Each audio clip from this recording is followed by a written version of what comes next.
What? I was over here on Tony Spell's Twitter, Yeah.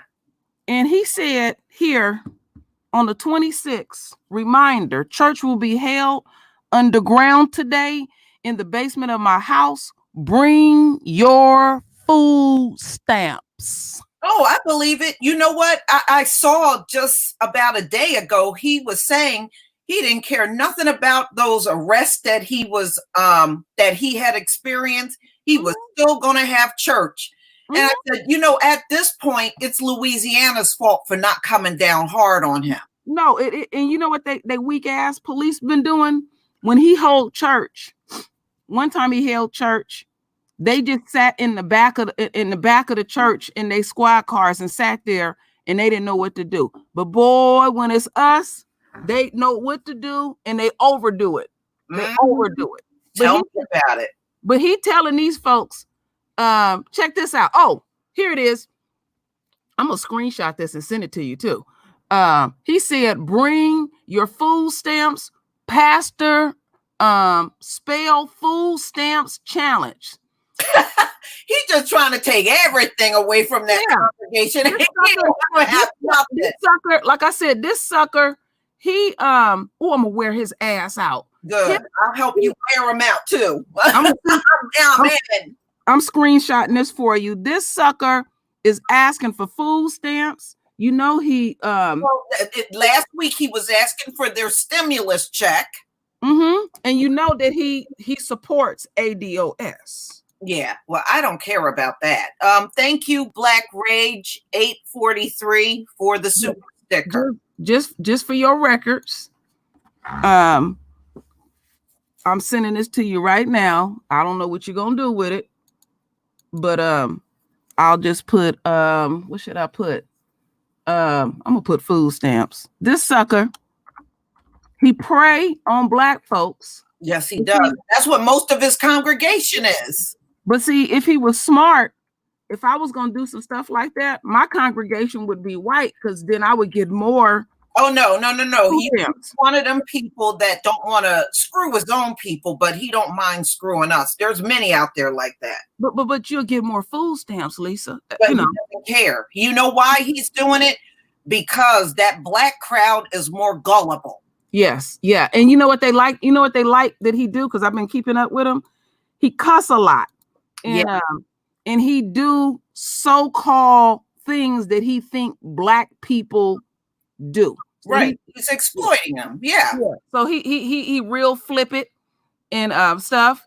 Look at that. Some and people send all kind of memes to him full of devilment, and he like all of that. And he the devil him damn self. Well, I want to do a meme of him as the devil. I put that together. This sucker got a picture up of a devil at a club dancing. Wow. It's a white man with horns out of his head and everything and stuff. These people literally in the devil's den. I know. They always have been. Hey, Demetrius, thank you so much for the super chat. This is how Jim Jones received power. Yeah, through black congregation. You're absolutely right. Yeah, and some of the things that Jim Jones would so-called do. Congregation, you're absolutely right. And some of the things that Jim Jones would so-called do. Oops, I did that wrong. Excuse me. I didn't put that on mute. It appealed to unquote black folks. Yeah. While you getting set up, I'll just tell folks this. You know, I've said this more than once. My son-in-law family lost 27 family members in one day. And when you're around his family, you can feel an energy of sadness. It's so sad. It is so sad, Lisa. And most of them that they lost were children. Yeah. Don't drink the Kool-Aid, right? Don't drink the Kool. And then one of his aunts, she's a psychologist. She got away. Some family member, let you know how many their family members was over there. They ran through the jungles, and then they was chasing some of them and shooting them in the jungle. Yeah. We gonna get to it, y'all, because you know, brought you for Diamond and Silk. We gonna get to it. Oh yes, you gave me time to go do my research real quick. Some screenshots I'm going to show y'all. Woo! You know that this is definitely real. Yeah, we get into it. Juicy, Lord. This is the way to end your day, y'all. It's a way to end it. But you know, they had fired that white girl, right? And you know what? I think they had all along planned to fire them, but see if they do the white girl first, then it was easier to get Diamond and Silks to slide right up. Yeah, but they were stupid. And it was the one that never talks that much. She's the one that fucked the whole thing up for their employment at Fox News, because she was the one that came with the conspiracy theory that they were using COVID-19 just to make Trump look bad. And it really wasn't that many cases in the country. She was the one that did that. You know, so finally, when she finally opened her mouth, talk, she gets them fired.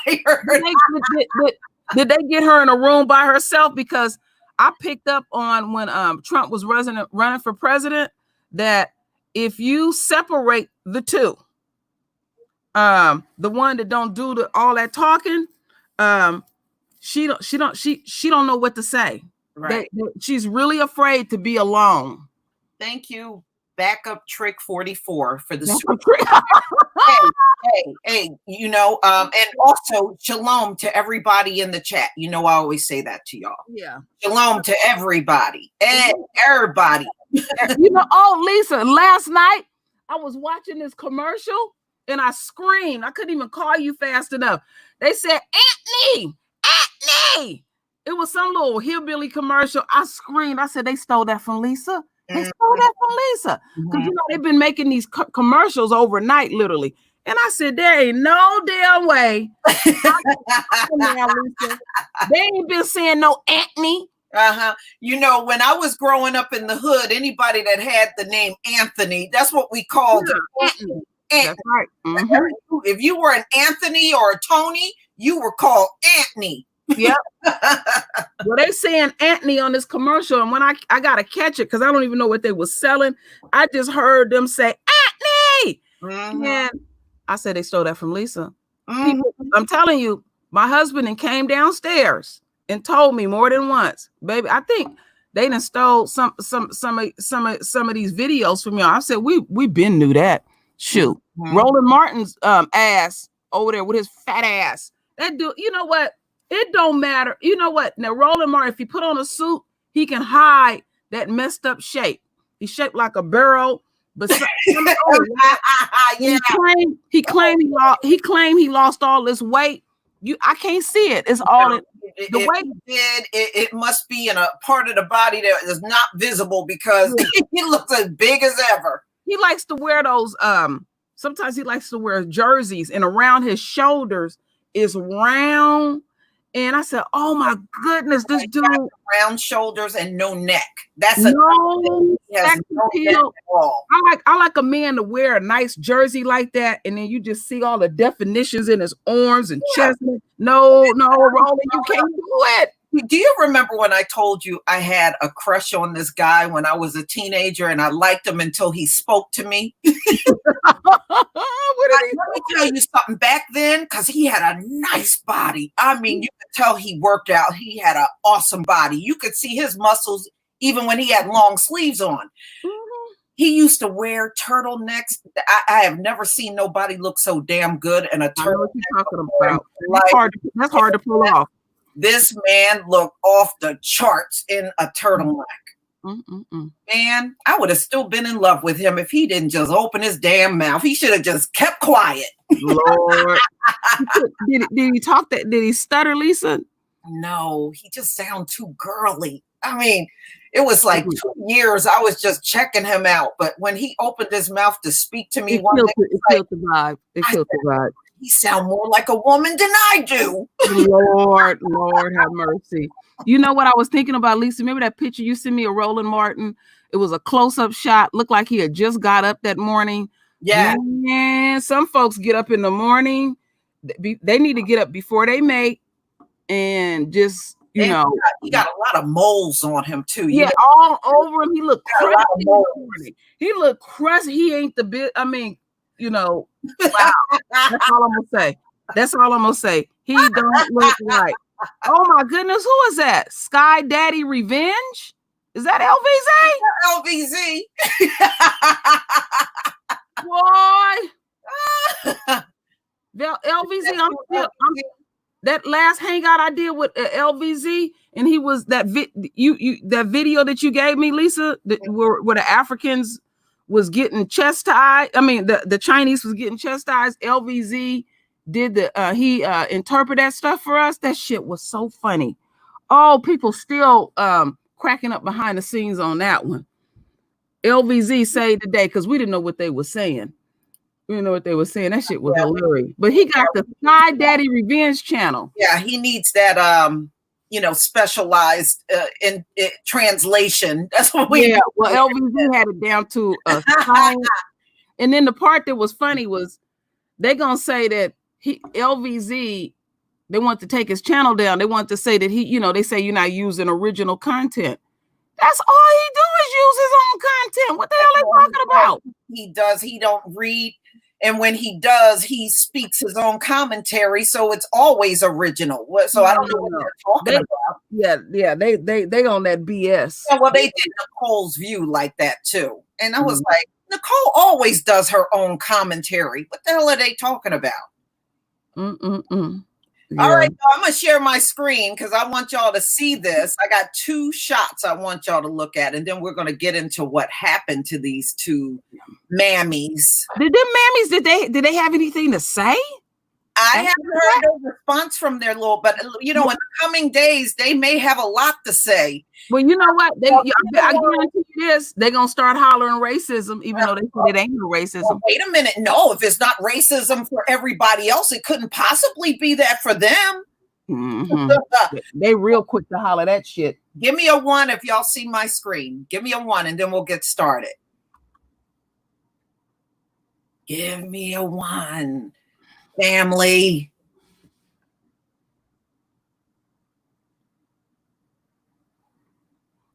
James Smith, they actually do have a show.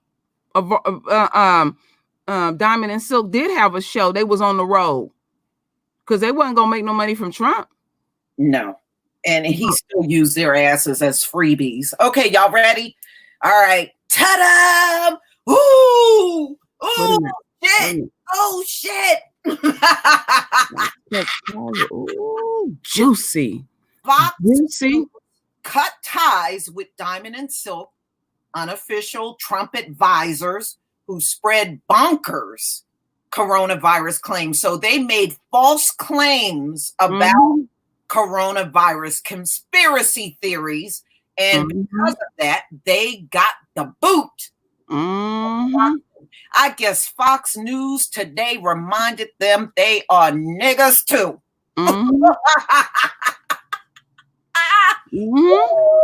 They got, you know what? They got their ass on their shoulders. And I found a article in, they call it healreport.com.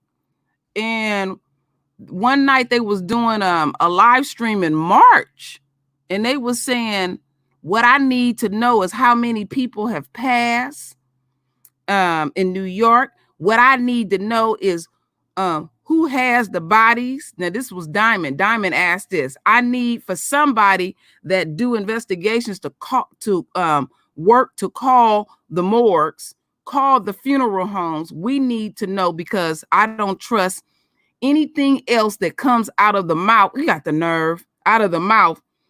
Something's not right here. Something is off. Didn't these 2 lie to Congress? Yeah, something is not right here. Something is not right here, and something is off. You the one that's off. Right. These 2 sat and lied to Congress, y'all. And they had to remind them that you speaking before Congress. And then on top of that, what got me is they never shut that shit off. No. All right, here's another one, y'all. Here we go. Fox News dumps Oh, juicy. Diamond and Silk for promoting coronavirus conspiracy theories. Mm-hmm. Mm-mm-mm. Mm-mm-mm. And see, this one who don't talk much, she was the one that did all the talking about the coronavirus. She done fucked up their gravy train. She done fucked up their No, gravy. fucked up the gig. She Yep. fucked it up. They're gonna need some donations of green Kool-Aid. Mhm. You know, she Woo, thinks y'all gonna need some unemployment now. You done. they gonna be wanting them. You better pass them over to Pastor Anthony. Uh-huh.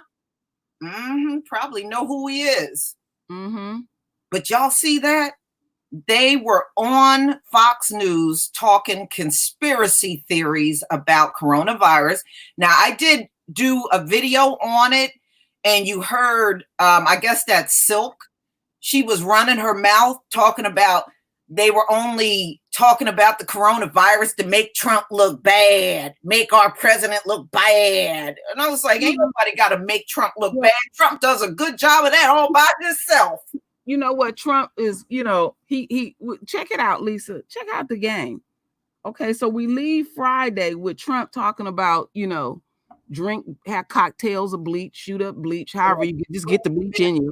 And then Monday, it just made it easy. It just made it easy because I was wondering what they had to say about bleach. Is they gonna say that was a conspiracy too? That they put the words in Trump's mouth? I mean, these women, they are. This is what I've been saying on a serious note about these coons. There is a space and time where white folks want coons to shut the fuck up.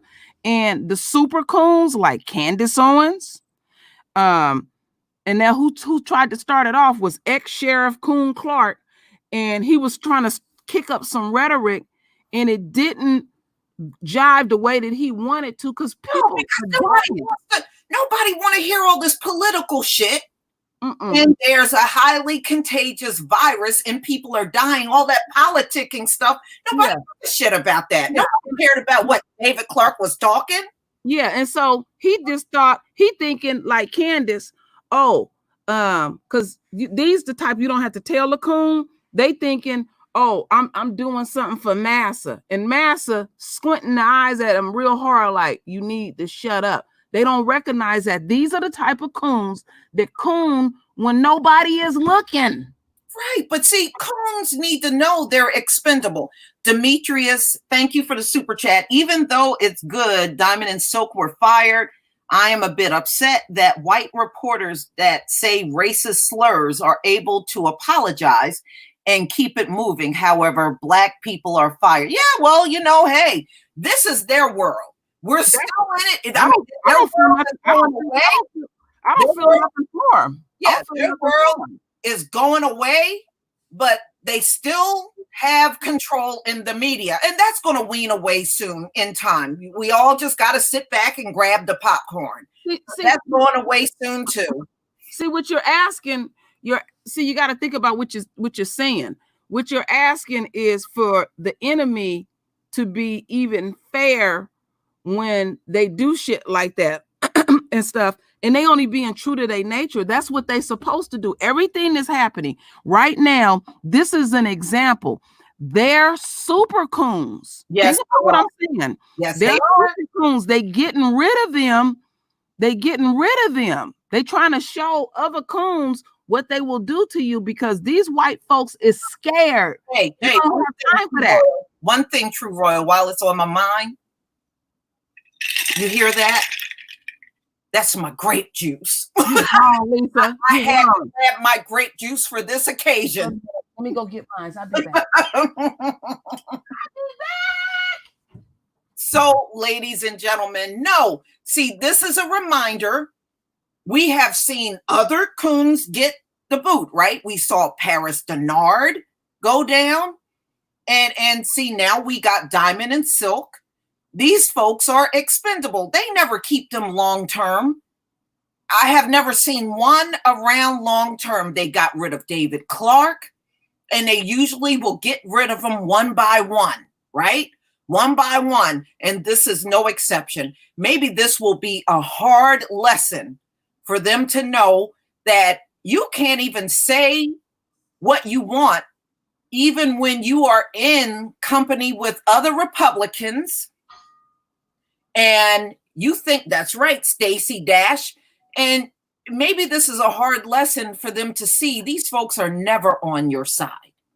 They are never on your side. And you are expendable at any moment. And if you notice, when they give the Coons the boot, they never get any long notice. They get fired instantly. Okay. It was like, here today, gone tomorrow. That is the career of a Coon. That is their career. As fast as they prop you up, they will take you down. So again, that means, is it really worth it, cooning? Hell no. Hell no. This is just further proof right here. Mark Lamont Hill, you damn right. Y'all know all of them. Yep. You know all of them.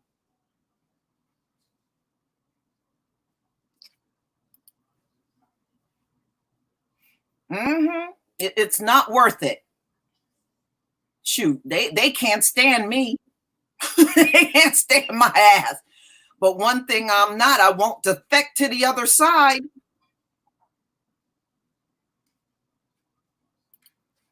Shoot, I'd rather be hated and be down for my people than coon and end up getting a boot in the long run. It happens every single time. Every single time.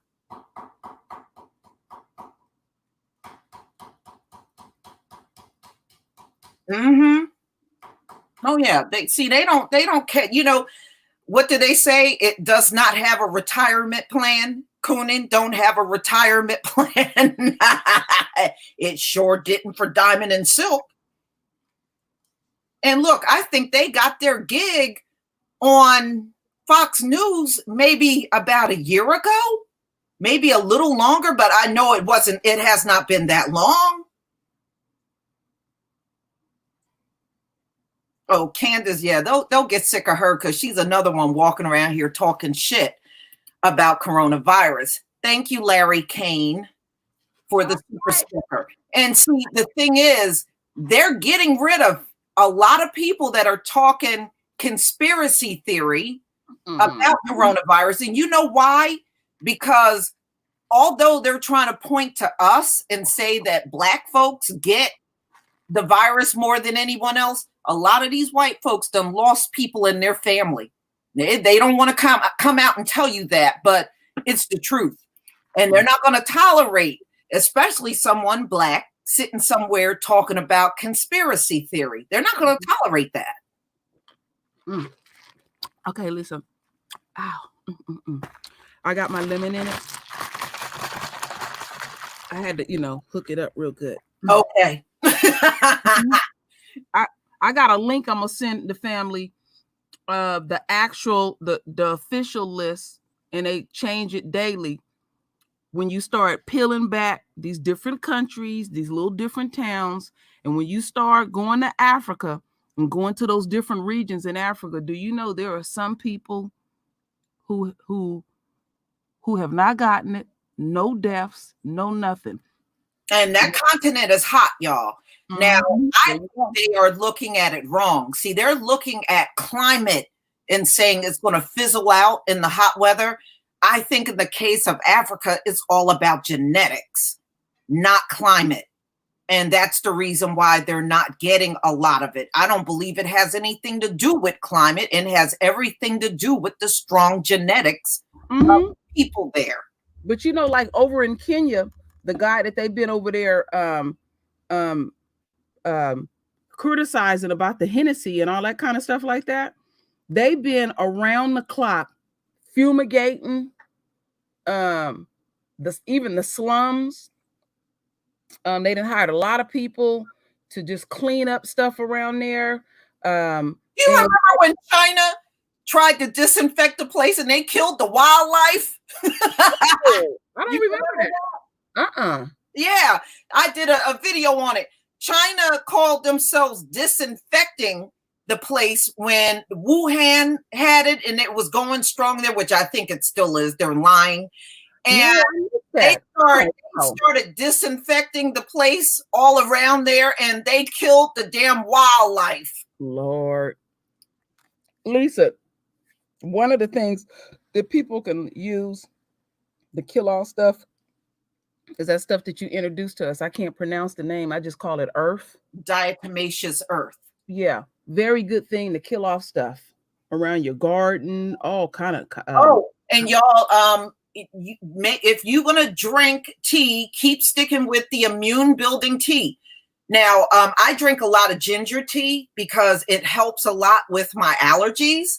And ginger tea is antibacterial and antiviral. So you definitely want to add that to your list of teas. Well, I'm going to do, when I do my first live stream on my Anchor, I'm going to do the one that we were talking about yesterday, because I ain't giving up the name, about is one more extra thing that it kills viruses. And the thing that's crazy is it's an article that Lisa, she found it before I did. They did it back in 2015. They're talking about coronavirus and SARS and MARS and what kills it. And what kills it. And Lisa, I don't know if I sent it to you, I found a YouTube channel where they are even going this far. They're putting around the hospital beds that particular material, and they're having less infections and disease. They putting it around the hospital beds. Oh my goodness, the Vanguard, how you doing? I ain't seen you in ages. Man, you better get back on here and start doing videos again. Oh, yes. It's good to see you. So I'm sending y'all, okay, I got to send it over there on Lisa's main channel. That link that I'm sending you, you can look at that on a day-to-day basis, and it'll let you know the actual numbers. And when you start peeling back the true picture, okay, what was that? It's been a month ago. I watched a video over on Democracy Now! And some infectious disease doctor, she was all hot and heavy to get to Africa. Okay, Lisa told me about 2 weeks ago that they were talking about what's going to be bodies just all over Africa. And it's not happening, and it's tearing their asses up. They want to see that so badly. Yeah, it sure is. And then and on Vox, I have an article that I pinned on Vox, and I read the majority of that article. And the way that article went, they were very snippet about what they said, and they was basically saying that, right now, yeah, everything going good, but under 6 months, there's going to be millions of Africans dead. The best thing that Africa could do is close their country down. Don't let them people over there. Yeah, don't bring it in. They'll bring it and spread it. Yeah, if they feel that it ain't spreading enough, they'll come there and spread it deliberately. They sure will. And it's not the first time disease was brought into Africa to undermine them people over there. And then another thing that I put together when I was reading that article, Lisa, these European countries are upset because Africa has not asked for anything. They ain't asked for no or nothing. They are prepared because they've had so many epidemics in Africa. They don't. They know what they need. Them people are crazy. They got everything they need. Oh, not bad for a shithole country, right? Yeah, not bad at all. In fact, South Africa been making masks for this country. I read that when everything first popped off, they got shitloads of factories that make masks, and their masks are some of the best in the world, way better than the ones. They know what to do. Some people, they got more experience in handling large epidemics than any other place on this planet. They are beyond prepared.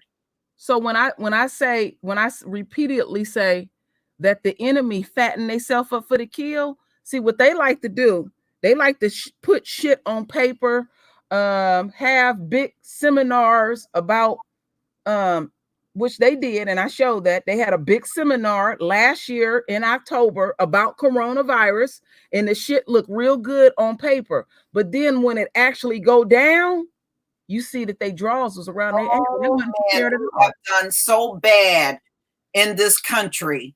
I mean, the whole world is saying they are now taking a second look at U.S. leadership. They know that this place can't lead nobody after doing this poorly. And then try to. You can't be in the driver's seat no more. Okay, people are going to run you out. And then trying to use that bullshit with Trump. I mean, Obama. That ain't working. That ain't working at all. They when all else failed, Obama. But see, that's equivalent to them pointing to us and trying to blame us for coronavirus, making us the face of it. It ain't working, y'all. It ain't working like they thought. Just like it's not working for China trying to stick that shit on Africans. It is not working the way they thought. Lisa, let me show you how desperate they got down. So 2 weeks ago, when they had the weekend, they had did a whole thing all that weekend on CNN about Black people getting coronavirus more than anyone. Do you know they put up the same footage last weekend? I said, y'all fucking desperate. You know, we're gonna try to take a peg and put it in a square, and we just it's not working. It's to the point. Y'all, pull up the obituary. I've been avidly looking at the obituary, even in my area. Now, where I am, it's well over 60% Black. When you pull open the obituaries, y'all, I kid you not, it is predominantly white. You can count the Black people in the obituaries on one hand. It could be 20 people, and you may see 2 or 3 Black people sprinkled in there out of 20 people. It's not us dying like that. Well, I did what you said, Lisa. I went and looked on the obituary in Oakland, California. And I seen a handful of Black people. It was saturated with white folks. Thank you. So, so while these people are trying to force this narrative, go to those white people, put all those white people in a room who have lost family members and say, oh, I just want to let y'all know Black people are getting it more than anyone. What that gonna do for them? Nothing. But y'all remember, we have been the face of many things. When I was growing up, they tried to say heroin. I remember this even back in the 70s. They tried to say heroin was a Black man thing. They put the face of the Black man on heroin. But you see, it's not the Black man doing all the heroin today. And then, of course, we know AIDS started out as a gay white male disease. And now that became the face of Black people. They do that all the time. Yeah, this ain't nothing new. All the time. It's enough of us online right now that remember when it wasn't no AIDS. And in fact, I watched a video the other day. It was an up-to-date video. I watched a video the other day where they were talking about, because some people think I'd be making up shit. And I say a lot of this stuff you can go research. I'm not going to just say stuff like this off the top of my head. When we first heard about HIV, they said, they implied that some Africans were having sex with a green. Yes, they did. And that whole thing was a straight up lie. And even Africans will tell you, if you try to have sex with a monkey, that damn monkey will kill you. They're strong as them monkeys will kill your ass.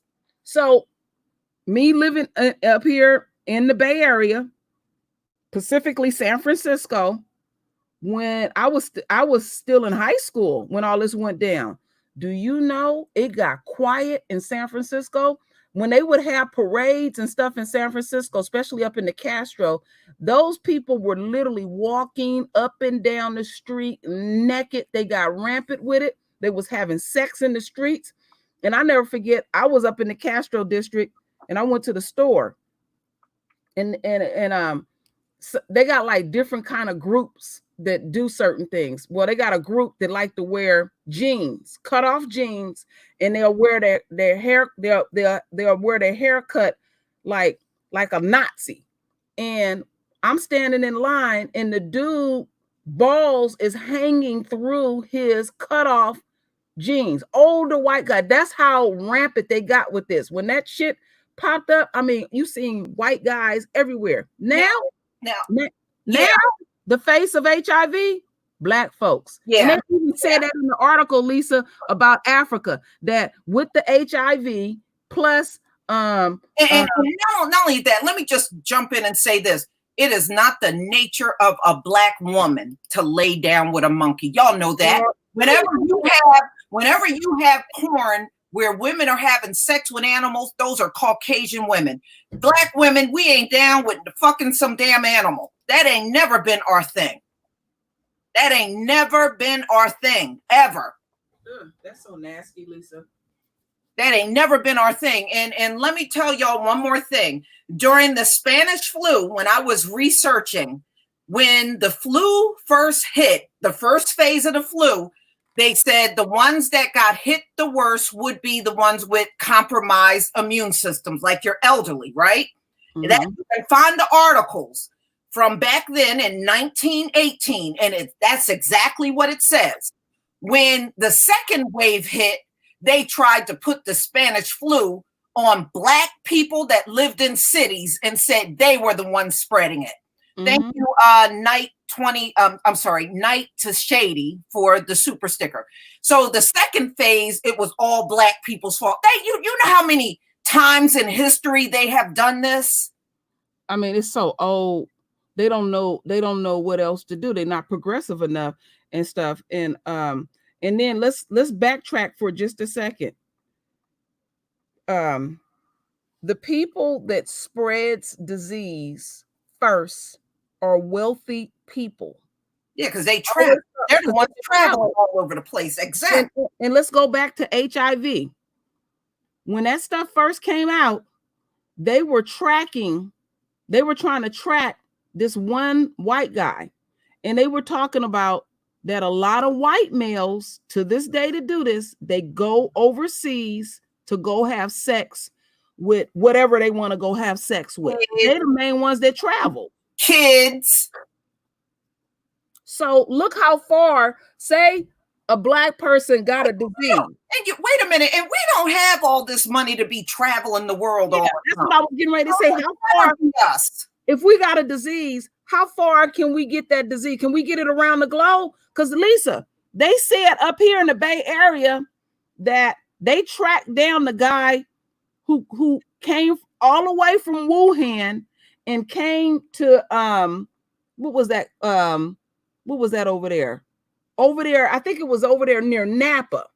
That's wine country. Right. Wine country. Omega-7 Spanish flu actually came from China. It was somebody from Spain that traveled into China, and they flew home and took the flu there, and it spread. The only reason why they call it the Spanish flu, just so you know, is because that's where the first fatalities were. That's why.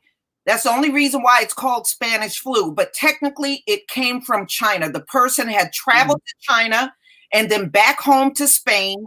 He spread it, and the first fatalities were out of Spain, so it got labeled Spanish flu. Yeah. And that list that you sent me, I got to pull that back up too. From the World Health Organization, you send me a 20-year list, and every disease for that 20 years straight came straight out of China. Sure did. Sure did. Swine flu, all of that came out of China. Bird flu, y'all remember the avian flu? All of that came out of China. All of it. And so when you sit and think about it, it's the wealthy people that are able to spread this because they travel everywhere. If somebody in the hood, unquote, have a disease, can they get it around the world? That's the question I want to ask. No disease come out of the hood and spread around the world. Not one. We don't have that kind of track record. Yeah, there you go. Rock Hudson died of AIDS. Yeah, he had money. He had means. We don't have that kind of track record. Shit. There ain't no disease that came out of the hood and spread nationwide, y'all. We don't even have that reputation. Yeah, you got. We don't even have that one. No, but they always want to make it. See, this is what they be implying, like they're implying in Africa, that Africa is just filthy, disease infested, and so and that's disingenuous, because Queen, you know as well as I do, there's a lot of places in the U.S. that's filthy. And all of those filthy places aren't even in Black neighborhood. Go look at rural America, where a lot of white people are. It's filthy there. They got yards filled with trash. Yeah, that you took the words out of my. When they get tired of something, they'll just throw that shit out the window. You'll see a mattress out there, a broke TV. They just throw it right out in the front and then walk around it and stuff. A refrigerator on the damn porch with their 6-packs in it. All that shit. Man, please. We don't have, look, no matter what they say, we do not have a reputation for diseases coming out the hood, whether in this nation or abroad. Not one person on this planet caught some disease that originated in the hood. No, it not one. It come from them, and in some kind of way, it ends up in the hood. Right. And I want y'all to know, in every single instance, when they tell you something is going on in the Black community, there is not one instance where they showed the data and that panned out to be true. This is why nobody should believe them. When AIDS switched from gay white males to Black males, they never showed the data. No. At the same time, kept telling you and me and other Black people that Black people were the face of AIDS. You know, they never showed data. Nope. Not one time. And they got a standing reputation of doing that, telling us we got something and then don't show no proof. They got a reputation for doing that. And you know, when they brought that up a few weeks ago about the Black community having this disproportionately than any other community, even some of these politicians were saying, show the data. Right. They won't show the data. Because Ayanna Pressley and Elizabeth Warren kept saying, where's the data? They haven't showed one drop of data. They didn't show one drop of data during AIDS. They have never showed one drop. And this is why we have to stop believing everything at face value, y'all. Just because they say something to you, they have never proven any of it to be true. Not even once. That's what y'all gotta, this is why I was so annoyed when I would watch videos and Black people are parroting exactly what they said. It doesn't make sense when they have not had one instance where they showed us proof in anything. Just like, remember they were running around, Black people are 13% of the crime and commit 13% of the population and commit 51% of the crime. They ain't never showed you one trace of data that said that. They just say they gonna say it. Thank you, John L, for the super chat. Thank you. Love both of y'all content. Keep doing what you do. Thank you. No, they just say these things, but they show no data and never ever take percentage and per capita from them. You want raw numbers only. You don't want nothing else. Raw numbers only. But I want y'all to always remember that. Every time they try to make something the face of Black people, they never ever show you data. They just think you can say it. So like when people are sending me links, sending me not articles, but just sending me saying, well, they said this and that. Some people get upset with some of us because we're responsible content creators. We'll go research it. And if it ain't there, it ain't there. It's like wherever it lands, it lands. You know what I'm saying? And stuff. And some people get upset because they just want it to be what they want it to be. Right. Right. Look, they haven't even told us the truth about our population size. Shoot, is They haven't told the way they telling us about our population size makes shouldn't even exist. Right. And if they can't tell you the truth about your population size, what makes you think they're going to tell you the truth about anything else? Thank you, Dave Walker, for the super sticker. Thank you. Mm-hmm. I mean, that is, I mean, no, I know why they won't tell us about the population size, because we're way bigger than any, probably any other group here. Mm-hmm. We have never had complications with having babies. We never had that issue. We never flatlined. We never struggled to get pregnant. None of them things happened. But you know what? I still came across Black people that will come back and tell me, well, Black people are having trouble with reproducing too. That's a damn lie. That's a damn lie. But we got some people among us that will go along with whatever's told to them, and they know damn well they never researched nothing. We can't reproduce. It's a lie.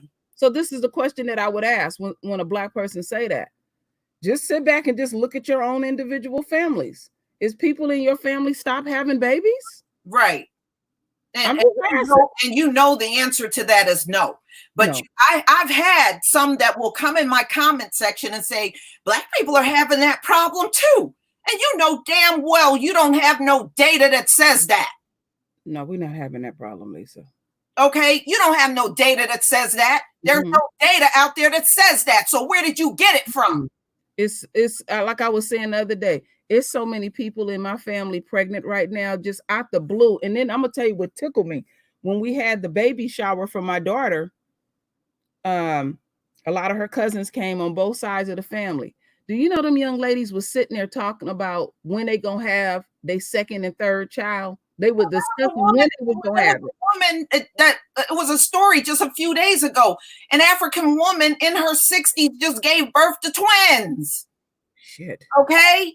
See, in Africa, what they won't tell you, a lot of times when you see those older women holding babies, that's their baby. That ain't no grandbaby. That's their baby. Them women have babies well into their 60s over in Africa. Yeah, I remember you was telling me that. Okay, that's their baby. When you see that older woman with the little baby, that's her baby. Yep. Yeah, Mike. Yeah, Big Mike. Mike going, damn, 60. Yeah. Yeah. That is a common thing over there. You'll see an older woman and she is still giving birth. My grandmother had her last one, my Aunt Brenda. She had her when she was about 39. And she had her first one at 16. She had 10 children. Shoot, my daughter just had her first child and she's 38. Yeah. See? And in their world, 38 is considered 35. Their cutoff is 35, but you got to understand they base that cutoff on white women, not all women. And that's why over the years, a lot of women of other races were saying that's not right to base the cutoff for giving birth at 35 when it's only impacting one group of women and not all women. Thank you, Dee Dee Smith, for the super sticker. Thank you. And think about like on those farms, they would be having a truckload. In fact, that that actress Regina King. That's right. Janet Jackson was 50. That's right. Janet Jackson was 50. Yep. Well, that actress Regina King, she was on one of those shows where they was checking out her ancestry, and her three great grandfathers, in his 70s, he had 11 children. He started having children in his 70s. What he did was they put him in jail. Well, look, especially a black man, you term is potent, no matter if he's young or old. Them suckers can swim. Thank you, Mark Stewart. Bye, Diamond and Silk. So she was trying to figure out, damn, what was going on, and it turned out that her Regina King's many great grandfathers was put in jail for a number of years. So when he got out, the woman that he ended up marrying, she was in her 40s and they had 11 children. go. We don't have those issues. We don't have that issues. That's why, like I said, over the years, a lot of women of other races, they did not like that they had put out all these years, oh, the cutoff is 35. No, the cutoff is 35 for white women, y'all. White women. Not for all women. Not for all women. And see, the thing is, the reason why males, because it even happened to black males too, are now on this Viagra, is the Western diet that's doing that. You can go over like to Jamaica. The worst diet on the planet is the Western diet. It's that Western diet. It's that Western diet. Because my oldest son told me he got a couple of partners in their late 20s and 30s. They already on Viagra. And he said, but they live at McDonald's. Mm-hmm. Yeah, see, everybody is writing all this stuff in the comments. Their grandmother had their babies in the 40s and had 12 children. See, we don't have that problem. We never had that problem, my great uncle, he's still living. My uncle Clarence. My father was older than his uncle. They grew up together like brothers. They were 6 months apart. Okay, my great grandmother was still having children. Sean, my grandmother on my mother's side had 10, and my grandmother on my father's side had 9. Mm-hmm. So, these women had many babies, and every baby was born healthy. Every single one. Yeah, that was the running joke in the family, because I used to hear them crack up about it, that my father was older than his 6 months older than his uncle. I said, what? Here we go. Dee Dee Smith. I had my first child only at. Okay, so you were 38 when you had your first one. Like my daughter. She's now 20. Let's see, there you go. That's what I'm saying. We never had that problem. We never had that problem. And I kind of resent the fact that, even when they talk about the low birth rate, they like to kind of skim over it because they know how bad it looks. Look, what do they? Oh, we're the master race, a master race that can't reproduce. That looks very weak. That looks very weak. And that's why they not backing they women like they used to. I'm telling you, overall, Becky don't get the same support she used to get and stuff. And you see them commercials that they keep putting up. They showing white men with black women.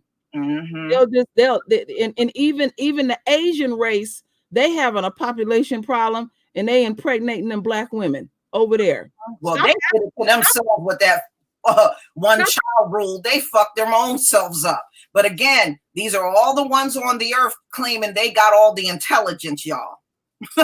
They're the ones that claim they got all the damn intelligence. Said my wife, what is that? My wife is what? My wife is just months away from 40 when she had our daughter. Wow. Yeah, there you go. There you go. My step grandfather had 22 kids. See, we never had that issue. We never had that issue, y'all. I had a couple of aunts in my family. When they got in their second marriage, they were older and they still gave birth. I got one aunt. There was like a 25-year difference between her first child and her first marriage and her second child and her second marriage. They're 25 years apart. Wow.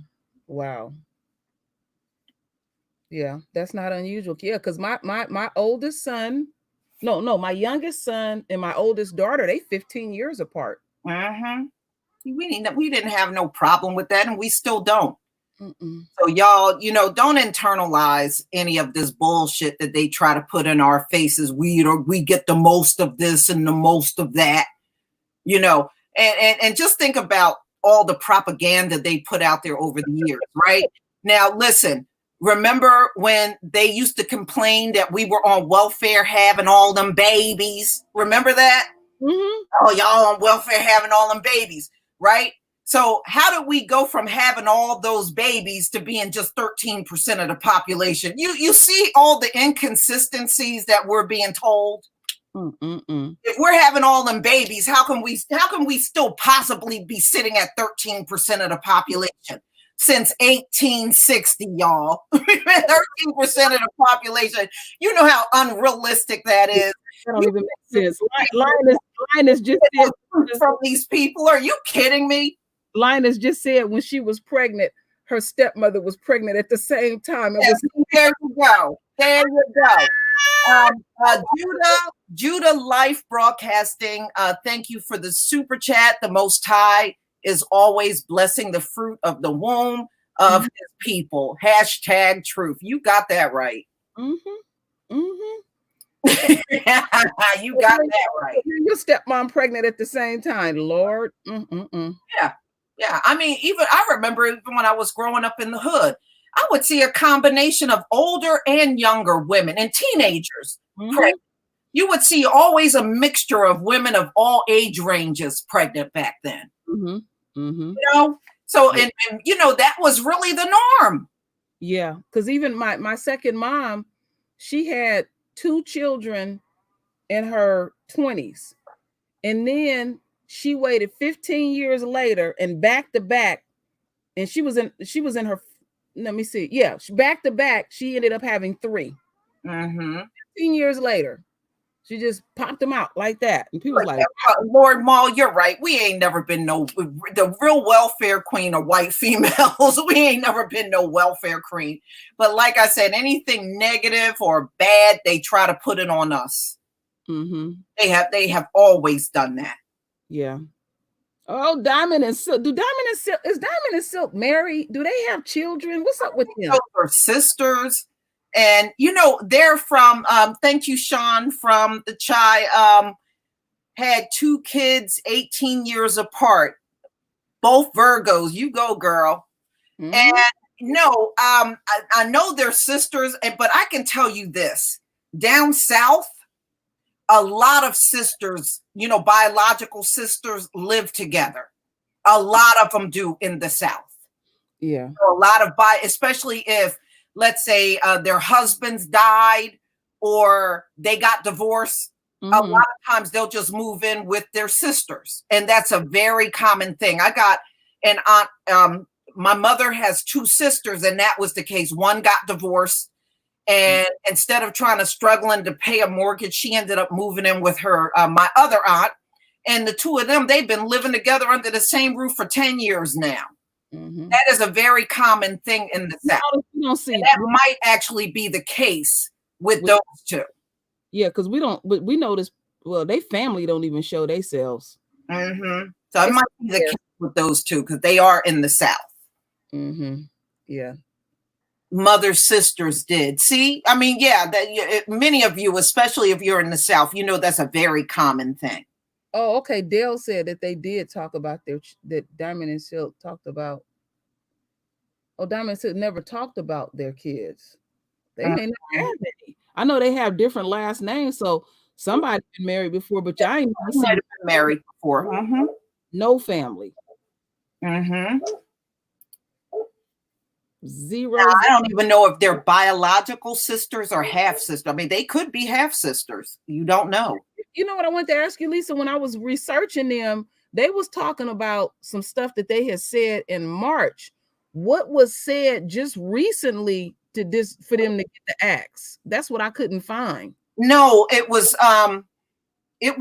back in March when okay, so the same. Yeah, when she was talking about they didn't believe it was that much deaths or coronavirus in the country, and they were just putting this out in the media because they were trying to make the president look bad. So they were trying to downplay the coronavirus and try to prop Trump up, claiming that he's getting a raw deal in the whole thing. I bet you Trump went to them to say that because see, Trump is intimidated by Cuomo. He don't like tangling with him and stuff. Certain people, Trump is intimidated by it, and he'll send out some nuts like that'll say anything because he's been very demanding on Trump because Trump wants New York open, and Cuomo said you gotta send me some money, point blank, and he been screwing him day one, what he been requesting. So I think Trump send them two coonets to say those things that he afraid to say. But you know, just the whole thing with Trump is so funny. Since he put his foot in his mouth, he did speak today, but he was trying to talk about something else. And what tickled me was, opposed to having the meeting where they in their press room, and that room that they have in is tight. Do y'all notice in that room the only people that wear masks is the cameraman, the two cameramen, and everybody else? Yeah, and they got everybody trying to sit apart, but the room is very tiny. You can tiny. But this is what I was thinking today when he gave his little flimsy little speech out in the Rose Garden. I think because the way Trump is so screwed up in the head, I think he think having it there, people won't question certain things. I'm telling you, Trump is screwy like that in his head. Because he really, if y'all look at the, you know, one more thing, Queen, you notice when they do pan once in a blue moon, the camera over where the reporters are, you don't see nowhere near that many reporters in that room that you saw before. No. You probably can count the reporters on one hand. Yeah, you can. It's so, that room is so small, and stuff. But what I wanted to say was, after Trump made that stupid statement Friday, and then he was in the Oval Office, look at his body language. And I was just looking at his overall being. His arms was crossed, and he was really nervous. He was scared. He was embarrassed. It was a combination of things running through. You could see all through him. And so that's when he jumped out talking about, oh, I was being sarcastic. No. Oh, no. I tell you what, if he was that doctor he was turning to talk to, she sure didn't get that joke or sarcasm. You see how her ass looked like a deer in the headlights. Mm-hmm. And then, do you know, last weekend, they sent her out to do damage control. And so she was saying, oh, well, what Trump really meant was he was just thinking out loud and he'll just process stuff. No. He said to her, he really thought there is a way to research injecting disinfectant in your damn veins. Yeah, because he was saying he was talking about the light. And then he was saying, yeah, you can kind of penetrate that through the body. And then you can take bleach and it kills it, you know, within minutes and stuff. And we can, that's when he looked at her. That's when he looked at her, Lisa, and said, externally, on surfaces, that's not in the body. Lord. This man is dumb. And they were even saying, his own folks were saying, when Trump was speaking at that time, he really thought he was being brilliant and smart. He really did. And I agree with him, because I went back and watched it, and he was really like, yeah, I'm being really smart, you know, because he figured he think he's the smartest person in the room. And then by the time it all processed through his slow ass and they got in that Oval Office, he was all defensive. And even some of his aides behind the scenes, people you'll never see, that will talk on off the press with the press, they were saying that they were embarrassed. They don't even want to be seen with him. They said that even some of the doctors don't even want to stand behind him. You can't stand behind him because he says so many stupid things. Look, just like the malaria medicine. Now, unfortunately, I got one subscriber that believes the malaria meds work. And I'm here to tell you, somebody already, one of his supporters already used that shit and they died. Okay? They died. You can look this up.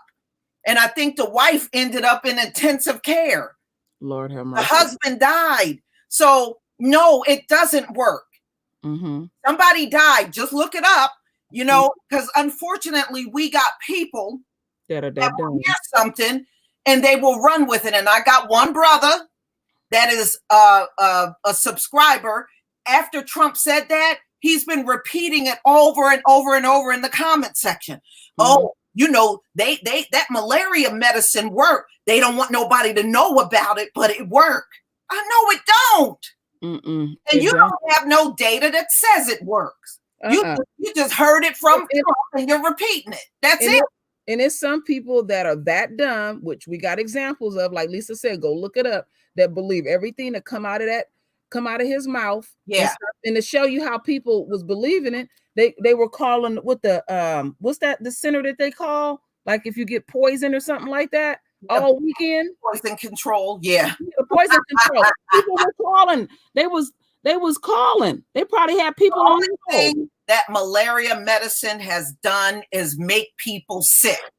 It has done nothing else, but there are seriously people out here repeating that mess and saying, oh, well, you know, there is a cure, but they don't want to give it to people. It's that malaria medicine. No, it isn't. No, it isn't. You heard that from Trump and you're just repeating it.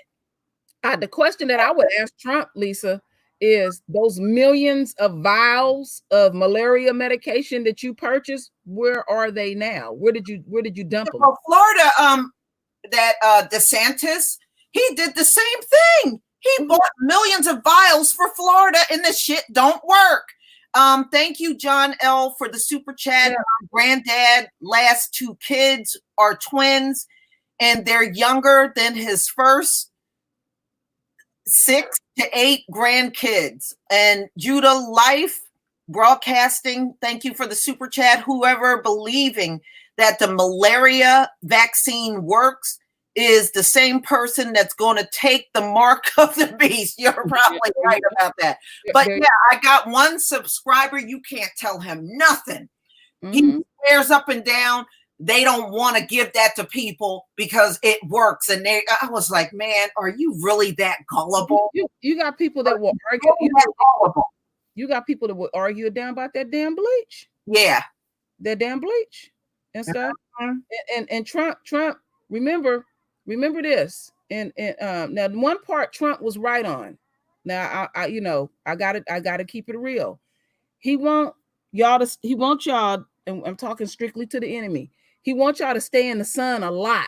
So y'all need to get out there and really get in that sun and bask in it. You know? and the minimum. No sunscreen, because if you put sunscreen on, it won't penetrate. That's going to block the sun from working. So you have to go out there with no sunscreen on. The minimum, and it has to be consistent. The minimum, you got to be out there for 12 hours minimum. You can't break in between that at all. 12 hours minimum. And if you're still feeling coronavirus, get out there for another 12 hours the next day. Yeah. You'll be ahead of the game. Now, Trump is right on some things, so we got to speak truth. Now, don't inject yourself with anything. No, and if it don't work by the second day, you need some hog weed. That's what you need. The sun is free. You don't have to pay for nothing or anything like that. And then hog weed is free too. Just get as much as you can, but you got to make sure you lather up in that real good. 12 hours minimum. So 6 on one side and 6 on the other, guaranteed. It'll work even faster if you got the hog weed on the skin and you drink it internally.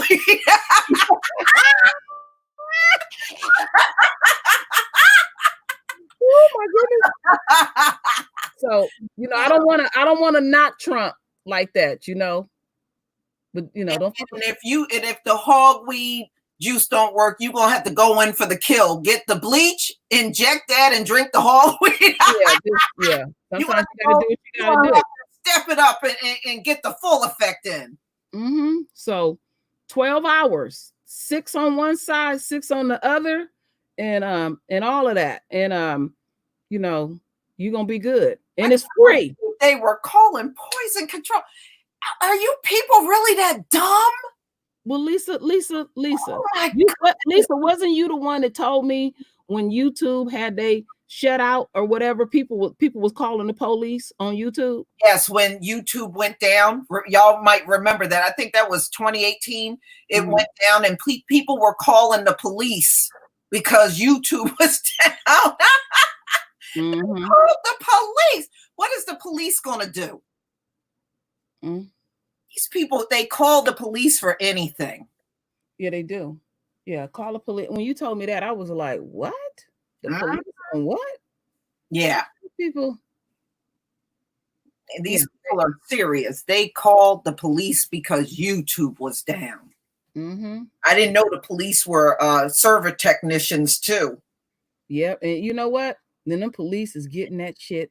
I mean, man, I'm telling you, Corona, she's something else. She's something else. She like police. You know, the police keep trying to, be what the police be, but Rona then showed up in their life. Mm-hmm. And she not going nowhere. She not going nowhere. That's that one relative, y'all have an event and y'all don't want them to know you're having an event, but they seem to always show up. Now, y'all, remember, there's going to be meat shortages. I never make the assumption that people don't eat meat. I know many do. They said you're going to see the first signs of the meat shortage by the end of this week. Mm-hmm. Did you see remnants of it in your stores? Did you see the footage of them dumping all them vegetables and stuff out in the desert? Oh yeah, well, I did a story yesterday.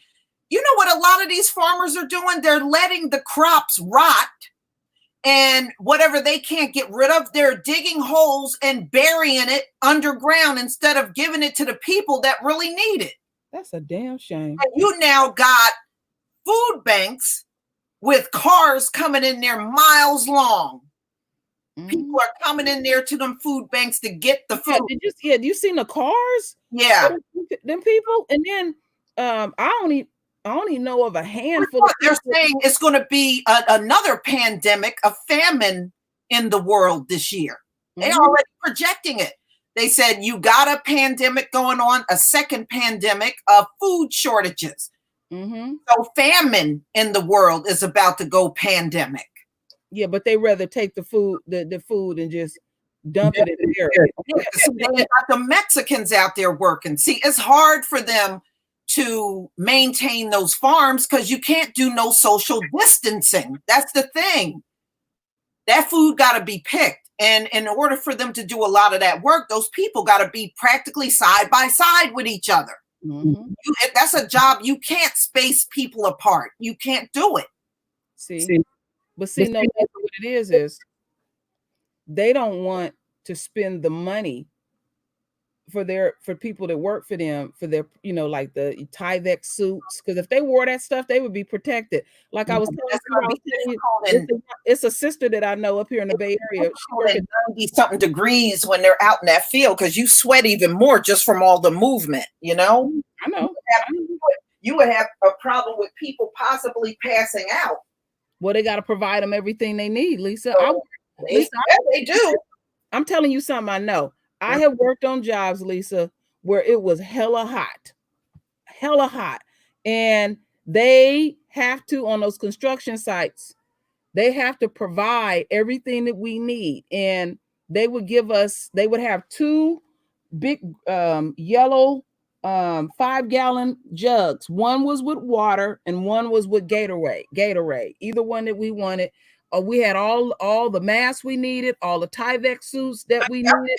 And I know y'all did, but you got to look at the circumstances now. You got people working in Walmart, they're working in grocery stores, and they don't even have a mask.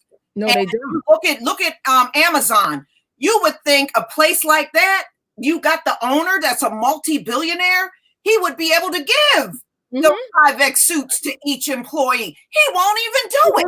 They're out here striking because they don't have the material and all the protection they need. That's like I was saying. I have a friend that works at the post office, and when I talked to her Saturday, I actually seen her. She had just got off of work. She said at the post office, U.S. Postal Mail, they will not provide no gloves. They got their own. They won't do it. They want no gloves, no masks. And it's not right. You're expected to do an essential job and your employer won't even provide that. In my opinion, if you are doing that type of essential job and they won't provide, they need to shut them businesses down. They need to be forced. They need to force them to close until they get the proper gear that their employees need. Period. And if y'all been, I know y'all been listening since they've been opening up like certain parts of Georgia and stuff like that, a lot of folks, they ain't opening their businesses. No. They scared. They staying in the house, and mainly you see us. Yeah. And we're doing those essential jobs. That's why we're the ones dying. It's not because we get it easily. That's the piece they won't tell you. Most of these essential jobs are worked by Black people. That's why they are dying, because they're coming in contact with a lot of people, and some of those folks have the virus and they end up with it. That's the piece they won't tell you. They're trying to, it's just feel good stuff for white folks to believe, oh, well, we don't get it that much. It's those Black people that get, it's just feel good garbage. Yeah. But at the end of the day, you're missing a crucial point in that whole thing, is that most of these essential jobs out here are being worked by Black people. Well, you know, that's why they're dying because they are heavily in contact with people from the public. And they won't tell you that part. What they're doing is very dishonest. But hey, isn't that their reputation? Yeah. Now you said something key, Lisa. You said it's feel good. So it's feel good for them to always eventually point the finger to our community. But there's a difference going on. Right. It's tearing the lining out their ass. So you feel good. You can feel good while you on your oxygen mask, and the oxygen mask is killing you too at the same time and stuff. So you can feel good. You want to feel good, but your family dying around you. You want to feel good because you want to hear that Black folks is dying of it. You want to feel good, but you're dying left and right. But you want to feel good. People in your neighborhood is dying left and right, but you're feeling good at the same time while your ass is dying. Right. And see, that's why they're taken to the streets, because they got the misconception. Well, hell, it's just them Black people dying. Open up the country. We know why you're out there. Okay, so why your ass is out there. So check this out. Who they gonna blame when that second wave hit and stuff, and we in? You don't see us out overall. So who they gonna blame? Right. Right. And it's coming.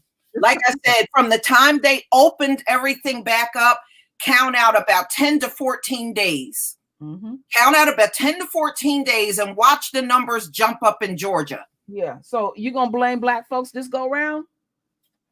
Most likely they will, just because it feel good. Right. Yeah, it feels not good. Because it has any truth in it. And to me, what they're doing is extremely dangerous. Now your folks are out here walking around unprotected, no mask, no gloves, no nothing. And they already got in their head, oh, we ain't getting it that much. Just them Black people. You're putting them in danger now. You're putting them at risk over a lie. And it feel good. Lord, these people are shallow. Feel good. And stuff. So the question I wanted to ask the family and Lisa, since Diamond and Silk, unemployed, what kind of work you think they can get now? I don't know. They may have to brush off them tap dancing shoes. Yeah, you think Trump gonna help them? Trump ain't gonna do shit for them. You know that. Yeah, Trump ain't gonna do shit for those two. At the end of the day, they are on their own in their unemployment. He ain't gonna do squat for those two women. He got a reputation of that because he even do it with his own. He ain't gonna do nothing for them. Now Paris Denard would do anything for Trump.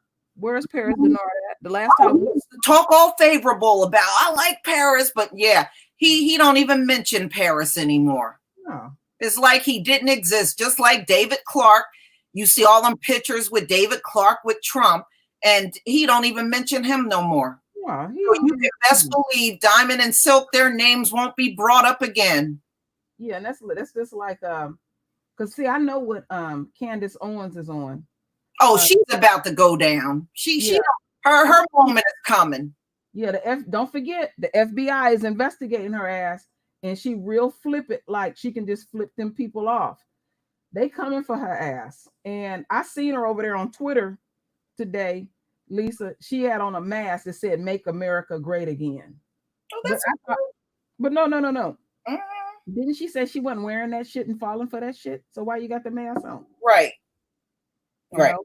But I know what Candace is on. That article that you send me, Candace is trying to get attention anyway. It don't matter if it's negative or positive, because her book sales ain't the business. This ain't the time to be selling no book. And that's what she's You know what I mean? She got some horrible timing. This is not the time to be selling a book. Not unless you're gonna give that bitch away for free. Nobody's gonna pay attention to that right now. Well, you can get it free on Kindle. Right. I mean, I wouldn't pay for it, and I don't particularly. I don't even want it for free. I don't want it at all. Waste my time listening to that book. She the one reading it too. They got her doing it. The audio is free, and on Kindle is free. And I think the hardback is like $30. Oh hell no, she ain't worth no damn $30. $30 is toilet paper money. Shit. No, that ain't gonna work. And and I think that's really what it's about. Is she's upset because coronavirus is overshadowing when they launched that book and stuff. Yeah, but every time she gets attention is over some stupid shit she said. Yeah. I mean, that's really the only reason why she gets it. Boy, when that chick fall hard, I tell you this, her little dumb husband, he gonna step right away from her. Right away from her. And this chick goes to the store every day to go get food. That's what I don't understand. Who the hell needs to go to a supermarket every day? Yeah. She don't even make any common sense. She ain't cooking nothing. And her little dumb husband, he just be sitting there. You married and you're going to go get food every day? I mean, come on. I ain't never heard. That's what she said in that video when they told her to put a mask on in Whole Foods because the other customers were complaining about, her and her husband being in there and not wearing masks. And I was like, and she was like, well, we go every day. Who the fuck goes to a supermarket every day? That don't even make any common sense. But you see what she's doing is when she go different places, she starts shit with people, or she starts shit with people online because she wants the attention. Right. Pissed about that book. Like give a damn about that little raggedy book. No, ain't nobody reading that piece of shit, especially now. We got so many critical things going on in the country. Her book is the least of anybody's concern. So this is the reason why Diamond and Silk is in the situation that they in. They not bright enough to know when to shut off the cooning. That's as far as they elevate, and they just think. And look at y'all. Look at the shelf life of these coons. You see them for maybe a couple of years, and then they drop off the radar. It happens every time. We ain't never seen one coon for even 10 straight years. We ain't seen one. They don't even make it that far. And if they do pop up, they'll have them to do something to make themselves just look ridiculous. It's like on the level of this when you'll see a great boxer and doing a real wrestling. It's just so like, damn, that was such a great boxer, and you didn't reduce yourself to that because you didn't manage your money properly and stuff. Or y'all remember the boxer? Some of y'all remember this on the chicken commercial. Oh Lord, Lisa. You know what? That's what I wanted to tell you. I think I told you a couple of weeks ago, you sent me a video of Sarah Palin in a chicken suit. Yes. Rap big butts. Yes. Sarah Palin rapped out big butts. Like, she got one, right? She don't even have a butt, but she rapped out big butt. You know what? Sarah Palin was more interested in doing that. That's why her husband left her ass, because she's so self-absorbed, and that's what that's what she was into. She think, oh, I'm gonna be rapping, I'm gonna be having fame and fortune, and your ass in a chicken suit. She was in a chicken suit rapping out Sir Mix-a-Lot, big butt. She was serious with that rapping. She was putting her back with her screechy voice. Yeah. She was like, ooh, I'm rapping now, man. Lisa sent me that. I stretched out. I had tears in my eyes. I had tears in my eyes. I said, no, this cow did not do this. No, she did not do this. I said, oh, okay, she did do this. Yeah. Woo! And her husband left her ass. She didn't. I think, didn't you tell me, Lisa? She didn't even know that she was being divorced. No, she heard it in the media. Ooh, that's bad. In the media. He didn't even bother to tell her. He had him another woman. I know he did. Come on. Mm-hmm. I think if he didn't have some woman to fall back on, he probably would have still just sat there with her. Yeah, because he wasn't all for the limelight and stuff, you know. Mm-hmm. And Sarah Palin, it show you how disconnected this chick is. That child that she had, her youngest child, has Down syndrome. Mm-hmm. I read the article thorough. She went into labor, and she had all these speaking engagements when she was governor. She was in full active labor, and over there in Alaska, you have to fly to a lot of those townships over there. She wanted to try to fulfill all of her obligations for that day before she go to the hospital to give birth. Mm-hmm. And go read the meaning of that child's name, Trig. She might as well have named him retard. I'm serious, y'all. Go look up what Trig means. Wow, I never tripped off of that. Yeah, she named him. She might as well have named her own son Down syndrome, because that's what his name means. Do you know that child? Go look it up. That woman gave birth to that child. It wasn't 3 days, and her ass was right back out in the streets. Mm-hmm. But yeah, go look up the meaning of Trig. Wow. Type in those letters of his name and watch what comes up. So, like I said, she might as well have named her son Down syndrome, because that's what his name really means. She never really. That's like her daughter that came up pregnant. That guy that her daughter had her first child with. No, it's not short for trigonometry. No. That first child that her daughter had, that when they interviewed that boy, he said nobody wasn't there. He was I remember his name was Levi. I remember that.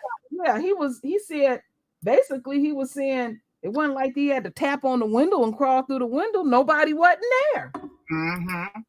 The parents wasn't there. So he said he was at the house all the time, knocking her up. But then Sarah Palin got a nerve. I got to drag her. Now, Sarah Palin, when she was in college, she was a dick bandit, but she wanted black men.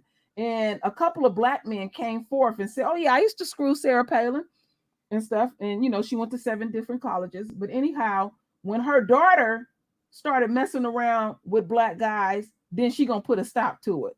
She was just keeping up the family tradition. That's all. What's up with that?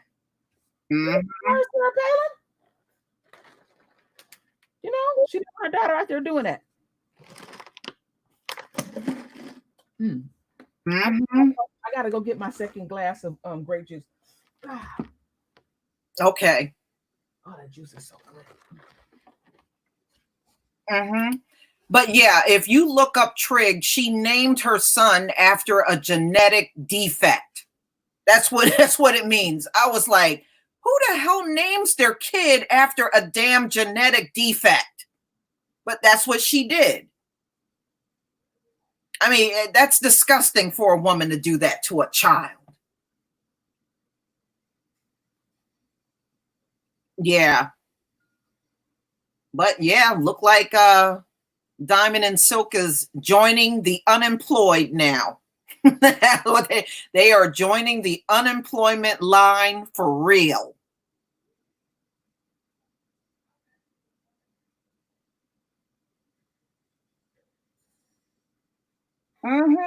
Yeah, I mean, it like I said, it's disgusting if you go and look. And I was like, why would somebody do that? That is that is just sick. But that's what she did. That's what she did.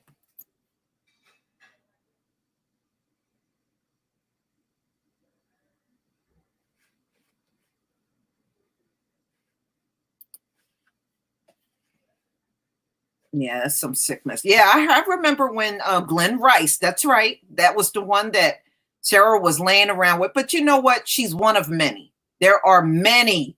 And those of you that went to college, you know what I mean. There are many of them that be chasing after black men, especially once you get in college. and they're living away from home in the dorm. Oh yeah, they be on the hunt from black guys. You know, I saw it. I saw it. That's why I laugh when their men be running around here trying to act like, oh, don't touch our precious women. Your precious woman is a hoe. Okay. I seen her butt in action.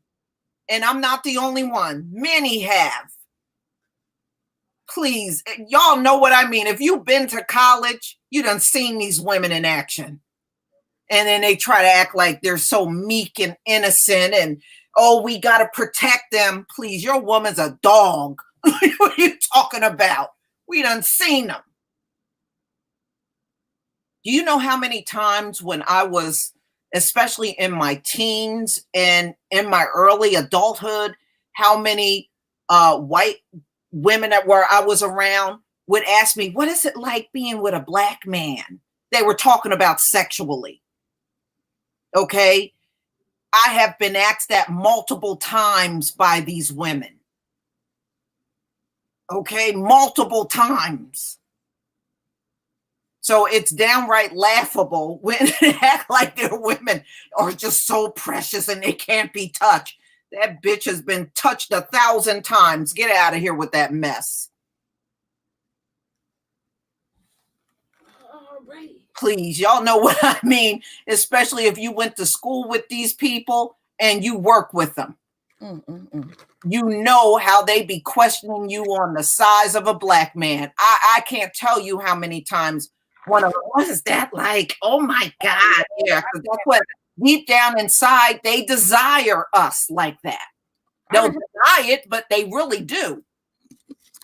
I didn't even have white men ask me questions like that at work. What is like to have sex with a black man? I ain't telling you shit.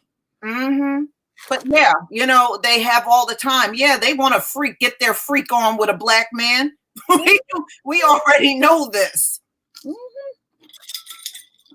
I'm eating some pita chips. They good too. Oh, okay. Baked twice. No, we're not. They wanted us back in chattel slavery. Come on. What did they say? They've been laying around with us for hundreds of years. This shit didn't just start because there's some commercials on TV. This goes way, way back. This is amongst white men. This is what they have amongst themselves. A white man say they not a man until they have sex with a black woman. Oh, well, then they will never be a man through me. They'll never become a man if it has something to do with me. Forget that mess. I don't know how a sister do it. But we got some. You know what? Remember, they go on them girlfriend trips. We know what them girlfriend trips are, y'all. We know what the hell them girlfriend trips are.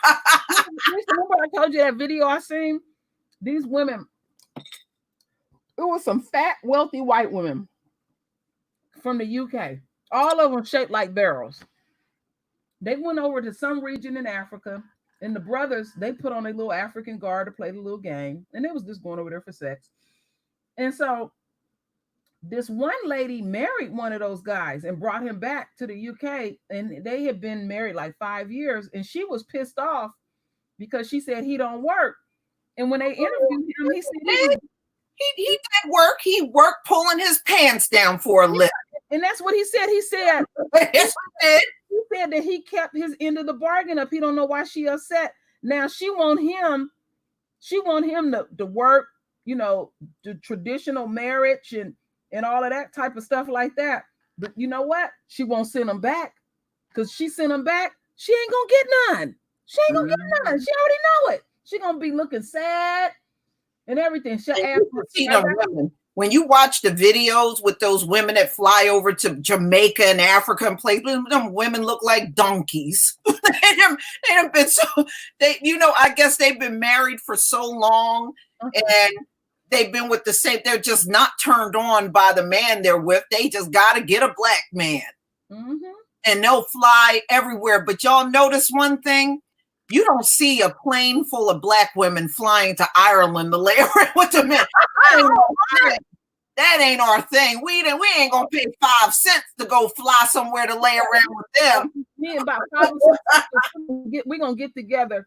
Say, girl, let's go over to Ireland and go find them little Vienna sausages. Man, get out of here. We went 3 pennies on that. Y'all know it. We wouldn't spend 3 pennies to fly somewhere and lay around with them men.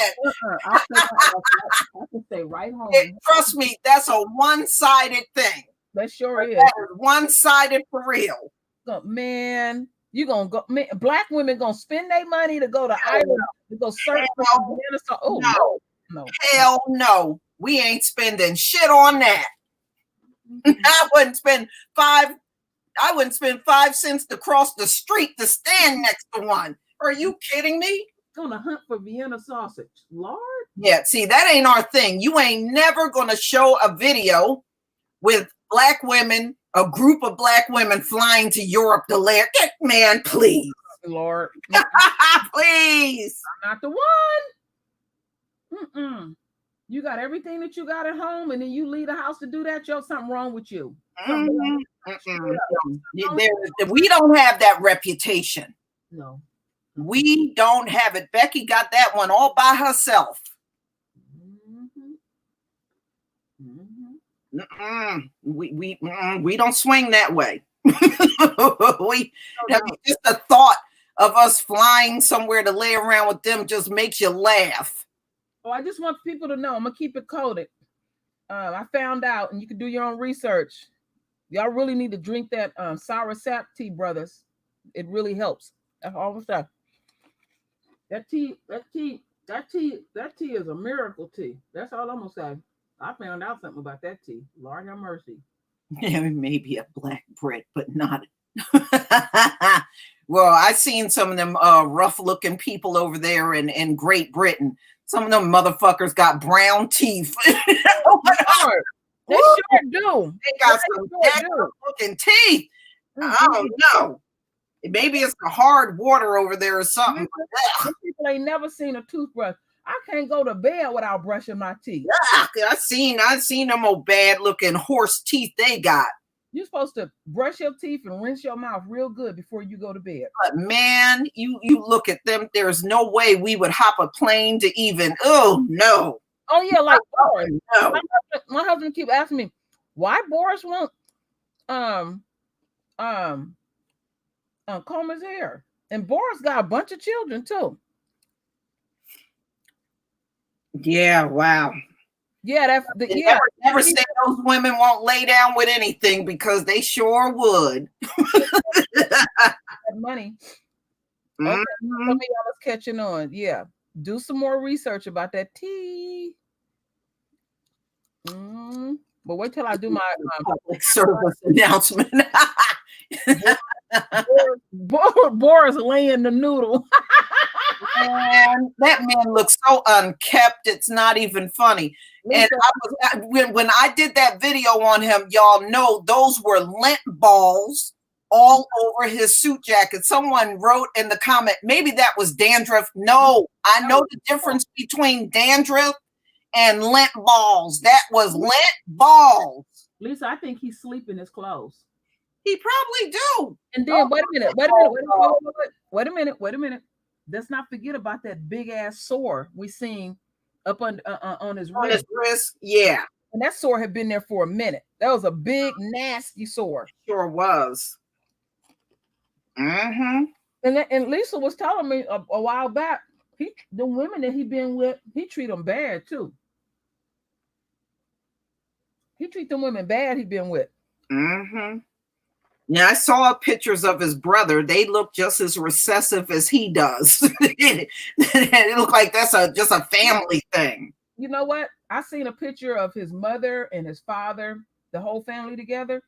His mama's teeth is brown. Just like the Queen of England's mother, who lived to be 100, that woman's teeth was brown. You know what? Even when they showed the black and white footage of Queen of England's mother, you could still tell her teeth was jacked up. Her dad. When you look at her younger days, she didn't look good back then either. That woman was jacked up looking even back then. That woman has some fucked up looking teeth. She was never attractive. She was never attractive. In fact, I saw pictures of her in her wedding dress, I guess like in the early 1900s. Woo, that was a hard looking woman in that wedding dress even back then. Woo, Yeah, that they said that she was a commoner, and that her father really loved that brown teeth woman. That woman's mouth looked nasty. You know, grandma. Oh Lord, that's all I can say. Her mouth looked nasty. She was always smiling too, and that's like now you can even get your shit whitened up and everything. But you know, I make my own toothpaste, and I put the extra ingredient that I put in my toothpaste is I put that food grade hydroperoxide, and that whitens your teeth up. People be thinking I done went to the dentist. That shit that they use at the dentist is dangerous to whiten your teeth. Anything these people make, it always have some issues with it. That's why it's better to make your stuff at home if you can. And lotion, I make my own lotion. And put all the ingredients that you like in it and everything. And it's, I mean, my stuff is very moisturizing, y'all. And I know what's in it. So, you know, like True Royal said, you make that shit at home, you're going to have the best toothpaste, best lotion, best deodorant ever. Yep. You don't buy that mess on the market. And it's easy. All you got to use is extra virgin coconut oil, baking soda. Now, some people like to put stevia in it. I don't like the taste of stevia at all. I never did. So I don't put no sweetener in it. Then you use organic peppermint oil, and then on top of that, I mix some of that hydroperoxide in it and stuff, and that's what whitens your teeth. You can even make your own mouthwash. Baking soda. I just brush with straight baking soda. I have for years. Oh, that's what you use on your teeth? You use Earth? I use straight baking soda. Yeah. That's what Amari does. That's what people used back in the day, y'all, before toothpaste was a big thing. They used straight baking soda. Straight baking soda. They used they also used charcoal. Charcoal. And over in Africa, baking soda. It's dirt cheap in one box. And that box will last me for a long time. You notice overall when you when you see our folks in Africa, you don't see rotten teeth, and I've seen them get this stick. It's a particular stick. It's called a liquid stick. My dad used to sell them in his herbal store, and they'll take that stick and they'll use it on their teeth, all in their gum. And not only that, not only do they have the nice teeth, they also got the best skin on earth, and they bake in that hot sun day in and day out, and still got better skin than most people on the planet. Lisa, skin look like silk. Still got better skin than everybody on the earth. Yeah. Baking soda, mint, coconut oil, and for some whitener, use a bit of hydrogen peroxide. That kills all bacteria. Because I even rinse my mouth with hydrogen peroxide. What I do, y'all, is I just wet my toothbrush. I dip it in my box of baking soda and get it all coated. I brush my teeth, and then I rinse with hydrogen peroxide. I've been doing that for years. And your mouth is so fresh. I've been doing that for years. I don't like the toothpaste because it's got fluoride in it. And I don't want the fluoride. Fluoride gives me a terrible headache. I don't want it. So that's the way I avoid the fluoride. You know? And peroxide is an excellent thing. Do y'all know that stuff get the stains out of anything? You can have a stain on your clothes and your carpet. Pour some of that peroxide on it. It'll take every stain known to mankind out. I mean, that stuff is great. That's one of the reasons why I like having it around. If I have any kind of stains on a shirt or anything, pour some peroxide on that baby and watch it disappear. Watch the stain just completely disappear. Work better than bleach, Trump. That stuff is excellent. It got so many uses. It's excellent. People been making their own stuff to clean the house with, and they'll use that. One time, when my dog was still alive, he had, up to a certain point in his life, he was having seizures. He wouldn't have them that often. It might have been maybe one seizure, like every 2-3 months he would have one. Well, one time he bumped his head real hard on the floor and blood was on my carpet. I went and got the peroxide. You would not have found a trace of that blood on my carpet. Wow. Once he started getting up in age, the seizures just completely stopped. He stopped having them. And that dog lived to be 19 years old. Wow. I fed him all organic food. I didn't get no canned dog food. He ate organic. And he lived for 19 years. It was a great thing. And that's what I'm saying to y'all. That peroxide will get anything out. It sure will. After you clean your mouth up real good, it's sure after you rinse with that, it make your mouth feel so fresh. And you know what? First, before I started making the toothpaste, I was using baking soda. Anytime I'm pregnant, I can't use toothpaste. The smell of toothpaste will make me gag. And that was the only thing I could use to brush my teeth with was baking soda. So I just kept using it until I actually.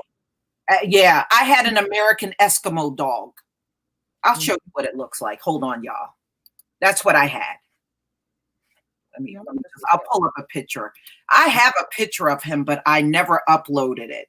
Yeah, I know. No, but I do have a picture of it.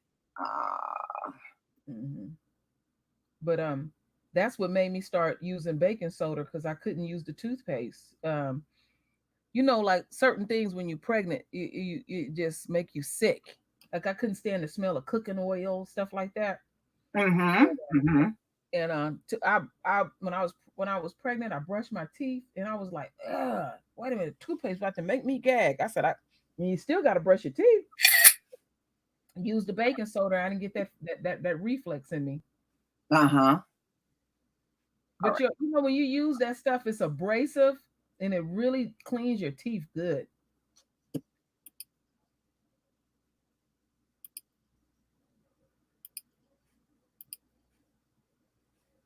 All right, let me share my screen. I'll show you what he looked like if you don't know what an American Eskimo dog looked like. Okay. Here he is. My dog looked exactly like this one. This is what he looked like. Oh. He was a small one. He was not there. There's a large version of this dog. What was his name? The small. His name was Ziggy. Oh. And Ziggy was about 25 pounds. So he was about the size of this dog. He was 25 pounds. And when I got him, the people that took him to the shelter, it was like 40 of these dogs. And I was like, why are there so many? Overbreeding took place. These folks used to breed and sell them. Well, overbreeding took place and the city made them get rid of the dogs, and they got slapped with a fine and everything. And when we went up there, Ziggy was one of 3 that were left. It was one slightly bigger than him, but he was kind of mean. And then there was another one that was kind of quiet and off in the corner. And Ziggy was the one that we ended up picking. And that's how we ended up with him. We got him from the shelter. And he was a full-bred Eskimo dog. He was full breed. He was not a mutt or anything. That's a pretty dog. He was beautiful. Beautiful. I didn't know they come in a smaller version. Yeah, you can get the big one. In fact, there was a woman on the street. She had the large one. And the thing is, the big ones are fence hoppers. So the big version of them, they love hopping a fence, and they're diggers. They love digging holes in the yard. When the smaller breed don't really do any of those things, but for some reason, the big, large breed ones, they love digging holes. And if you got a fence, they will jump that fence and go on about their business. this woman, every time you turn around, she had her leash in the hand and be running around the neighborhood screaming for them. They would hop the fence all the time. It's just in their nature to do that. Wow. Yeah, yeah. But the smaller ones, like the one I had, you didn't have none of those issues. He didn't dig. He didn't hop the fence. It said, "Oh, ma'am, new just reported a ER doctor in NYC committed suicide." I believe it. I can you imagine all the death they see every day? I couldn't do it. Yeah, I couldn't do it. There's too much in them hospitals, man. Mm-hmm. No, Loretta. In fact, the dish that Loretta eats out of, I actually passed that down to her. It's the dish that my old dog used to eat out of. Dog dish. Oh, that's sweet. Yeah. She got the same dog dish. She doesn't care as long as her food is in there. She don't give a damn. That was originally a dog dish. Oh, that's cute. That's so cute. Loretta eating out the dog dish. Yeah, just recycle. She in the closet sleep. No, she's downstairs. She's downstairs. But yeah, I just recycled this dish.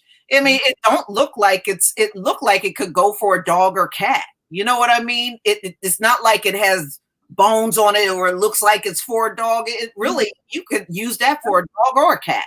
I got a dish. The dish they have. It's a miniature, like water bottle dispensary. Yeah, that's what I have. Oh, you had that too? Okay, yeah. Yep. I like this. Mm-hmm. Yeah, I just recycled his. And then she loves it. I mean, she'll just eat. She don't care. Just as long as she's getting fed. She don't care what that dish will look like. And then the litter pan is a igloo. And they have to walk up the little stairs to go inside the little litter pan and stuff. I like those igloos. Did you see the ones that they're the litter box where they gotta go in it from the top? They climb down in it and then they climb out of it. A lot of people prefer that because, you don't get none of the kitty litter on the floor. I'll show it to you. Let me pull it up on Amazon. They got some where they got to go into it from the top. They just jump into it. Now, my Russian blue cat, when you change that litter pan, his ass will sit in a corner and watch you. And as soon as you finish, he go in there and take a fat one. I said, now you didn't even have to take a dump all day until we change this damn litter pan. He do it every time. Yeah. Yeah, here it is. I'll show it to you. Yeah, I want to see that. I never seen one like that. Yeah, some people prefer this because they said you don't have to worry about a lot of the litter. Tracking and stuff. Uh-huh. Yeah, hold on. I'll share my screen. Because the igloo one that we have, they don't track on that one. That's what I got that one for Loretta too. All right, here we go.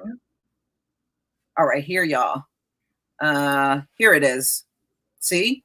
What the cat do is they climb in on the top of this litter box. They go and then they just climb out. You click the other pictures. I want to see that. Mm-hmm. Get out of here. They just climb in it. They just climb in it from the top. And then they just climb out of it. See that? Wow. A lot of people prefer this because they said with this one, very little debris of the litter is on the floor. And they like this one better. When they kick around the litter, because Loretta does that. When they kick around the litter, it won't even end up on the floor. So they like the top entry one. Wow. Mm-hmm. Yeah. And the whole thing is supposed to lift up and you can just take the little litter tray on the inside and dump it. Mm-hmm. Yeah. Mm-hmm. But yeah, so they call it a top entry litter box. And you get the little scoop with it. I saw these actually when I went in the pet store. They had a bunch of them. There's a black one. So you can get them in different colors. But yeah, just top entry litter box. I like that black one. Yeah, they're nice.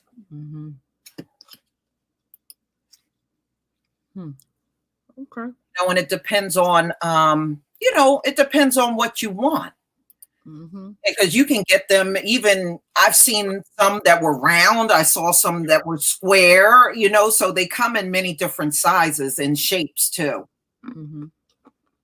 Yeah. I mean, the cats, they get used to going in and out of there. They know they got to, climb in it and climb out.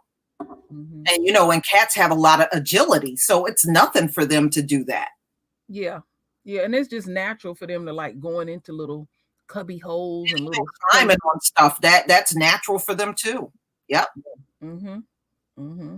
And you know what? You find that cats, they really prefer their litter pan to be enclosed like that. They're private. They Yeah. like to go in private because the way I got it set up, they can go in the igloo, but then I have where their pan is, I have a bamboo divider. It's real decorative, and I have it in there where you don't know what's behind there. You just think it's just some little decoration, which it works for that too. But I give them the utmost privacy, even though they still going inside of the igloo. Right. My cats are real private when it come to using a bathroom. And then my Russian blue, he has something wrong with his digestive tract. Anytime he got a puke, do you know he got sense enough to go in there and puke? Mm-hmm. In there? And the thing is, the top entry one, that comes in large, medium, and small. So, you can get it according to the size of your cat. That's pretty cool where when you separate it, you just take one part off. You don't have to do a lot. Yeah. Mm-hmm. Yeah, I've seen also people that train their cats to even use the toilet. I've seen that too. Yeah, my dad had a Where they don't even bother with a litter box. They just train the cat to use the toilet, and that's it. And that joker's smart enough to flush it too. Mm-hmm. Mm-hmm. But my cat's been using that. My cat's been using that igloo so long. I put something new there. They'll be sitting there looking at you like, cat. You got to be real funny with cats introducing new stuff to them. They're subject to walk away from it. Yeah, well, a lot of times the scent of the litter will entice them to go in there and go to the bathroom. Because I know when I brought Loretta home, I said, okay, when I took her out of the box that I got from the shelter, I took her out right next to the litter box so she would see it immediately. Yeah, so she knew instinctively to go. She knew where it was. So I said, I'm going to purposely take her out of the box where the litter box is. Then she saw the litter box, but she ran under the couch. She's been under the couch for like a week. I was like, okay, I know you're scared, but you're going to have to come from under that couch. Yeah. And I was able to get her out. I had to get her out because the vet that we have comes to the house. Mm-hmm. I don't have to take her to the veterinarian office. I got a veterinarian that makes house calls. Oh, that's cool. So she had to come out for that. So we had to get her out just for that vet visit. So how long did it take for her to get acclimated to the household? 1 month. She hid out for 1 month. Mm-hmm. She hid out for 1 month. After about a month, she would come from out of the couch and would stand across the room from me. But, she would just stand there. If I turned to walk near her, she'd run back under the she'd run back under the couch, but she broke out of it in about a month. Cats are like that. They're scared when you bring them home. I guess when everybody was asleep, she in there in the litter pan eating. Yeah, she went to the litter box immediately. Mm-hmm. There was no issue with that, but she was just scared. Cats are like that. They said some cats will hide out for 6 months. That's how petrified. So she wasn't quite that extreme, but I was reading sometimes it takes a cat 6 months to adjust. And the thing is, if you move, you got to go through that all over again. When they get to the new house, they'll go back into hiding because they don't know where they are. Yeah, when we moved here, we had to put them in the smallest room with the litter pan because it kind of frightened them at first. Mm-hmm. And it took them a couple of weeks to adjust. Yeah, they said with dogs will adjust immediately because we did move once when we had the dog, but he just, as long as he saw us, he was fine. Mm-hmm. But cats, it takes cats a while, and I remember even when I got Loretta, they told me, cats don't like a lot of change. When you start changing stuff up on you, they don't like that. No, they get mad. I took Loretta's crate down after she got used to roaming around the house. I took her crate down. Do you know she had a fit? Because I took her crate away. I was like, you don't even need it. She was pissed. Like, how dare you take my stuff away from me? I was like, you're not even using the crate. But yeah, she had a meltdown when she walked in the room and the crate was gone. I was like, you're free to walk around the whole house. What are you upset about the crate? But I guess in her mind, that was mine. That was mine. When we bring stuff new to the house or a package is delivered, they sniff it, they examine it, and then when we open the package, it's they neck is all long, rubber neck, watching. I'm like, damn, they show into it. Yeah. Yeah, dogs are equally as nosy like that. Yeah, you bring something home, they gotta go investigate the shit. And you know what's funny about Loretta? If your hands don't smell right, she won't let you touch her. If I'm cooking, and let's say I just chopped up an onion, and she'll come near me, when I go to put my hand down, she'll like, oh, hell no, don't you touch me. I do that on purpose to her. Yeah, if you got certain scents on your hand, them cats won't let you touch them. They're like, oh no, you better get out of here with that hand. She helping the cause. She helping, making sure. I love it. I'll chop up. I'll mince some garlic, and then she'll come in the kitchen, and I'll put my hand down, and she's like, "Oh hell no! Don't you touch me with that garlic hand." I love doing that to her. It's so funny. Yeah, she's just making sure y'all keep your hands clean. Mm-hmm. Yeah, make sure you keep your hands clean. I know my stepson came over yesterday, and he said, I have never washed my hands so much in my life and stuff. He just been, I just pay attention to what our folks say. How, now he's a young man, how serious and took it. And you know what he been doing at his apartment? He didn't strip that apartment down. He said he didn't scrubbed every wall with bleach. Our folks don't be playing that shit. No, our people are real good at sanitizing. That's why when they start talking about sanitizing, I said Black people naturally sanitize their homes, and you know what I mean? We do that naturally. But this just sparked some stuff in people. And he said, I got a bunch of time on my hand. I don't have no job no more. And he said him and his roommate just started going from room to room, all in the drawers. Yeah, you know how many times I've walked in a Black person's home and it smells like pine straw or smell like bleach because they done cleaned up. You know, our houses just naturally smell like that. I had my son to empty all the drawers in our kitchen and bleach all the drawers down. Mm-hmm. So just to do that in-depth cleaning. Do you know, Queen, if a cricket comes in my house like over the summer, when I bleach my kitchen floor, do you know the fumes alone kills them? Yeah. I'll go downstairs and there'll be a dead cricket on the floor because I done bleached the floor, and the thing would crawl onto the floor and die. That's the key right there. That's the key right there. And stuff. I've had many of them, and or a spider may get in and crawl on the kitchen floor, and the next day I'll wake up and the damn thing is dead on the kitchen floor from the fumes. They're not gonna last. They're not gonna last and stuff. But that's what we've been doing. We've been doing like internal cleaning, disinfecting inside the cabinets. Yeah, but most Black people I know, that's how their houses smell when I go over. You know. That's how it is for us. We didn't need to be told to disinfect. Yeah, I wanted to make. I just told that.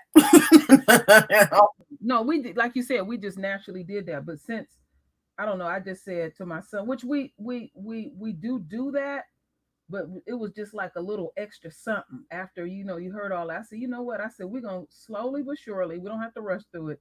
We're gonna go through these cabinets, disinfect the cabinets, and everything. And I remember.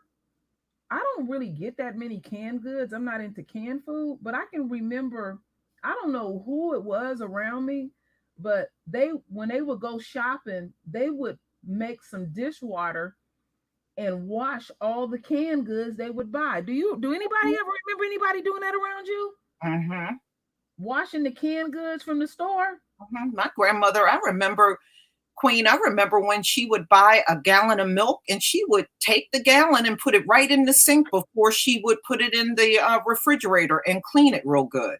Well, you know what? She did that all the time. I remember watching her do that. We need to start doing that. This stuff that we get from the store, we need to start washing that shit down real good. Mhm. You know, we blindly been putting stuff in our refrigerators and not Or washing. at least get the bleach wipes and wipe it I real got some of those. And yeah, just wipe down the containers of milk or whatever you got putting in your refrigerator. But I remember I used to trip off it. I used to say, why are they washing the cans in the store? Do you know when I used to work, Queen, people, we were talking about handling food and they were like, I told them I used to wash my meat, and this white woman I worked with always had a runny nose. She gonna look at me and say, you don't have to wash meat. Meat is already clean. Well, I swear to y'all, maybe a week later, they had hidden cameras on these folks that worked in the supermarket. They were kicking around the meat on the floor, tossing it back and forth, playing with the meat when they should have just been packaging it and putting it out there. And that's what they were doing. And I said, now do you see why you need to wash your meat? Because you don't know where that shit's been before it makes it on display at the supermarket. You don't know where that stuff. You don't know what travels it into. And those employees all ended up getting fired. But they were kicking the floor on the meat on the floor, throwing it around like a football. They were just playing and they got caught. That's good. And it was meat at a supermarket. These were supermarket workers doing that. And all of them, and when the hidden camera, footage came out, they all got fired. Did you see that? Did you see that Chinese dude last week over there in China? They're making masks and he was rubbing his feet and stepping all on it. Yeah. Mm-hmm. That's right. Well, we saw what they were doing when it was going strong in Wuhan. They were spitting on elevator buttons and doorknobs, and people are nasty. Yeah, and they was doing that towards their own folks. Mm-hmm. Somebody here in your channel, I seen them. I don't know whose name it was. They said they work in Walmart, and they said wash your canned goods and everything. Said, yeah. No. Well, I worked. When I worked in IT, my last job, I had a Black woman that was one of my employees that reported to me. She used to work for Pepsi bottling company. She told me, don't ever put your mouth on a can of Pepsi. At least get a straw and wipe it down. Mm-hmm. She said they got so many rats up in those manufacturing, and those rats are always running all over those cans. And she said, you never want to open a can of Pepsi or Coke or anything, because she worked there.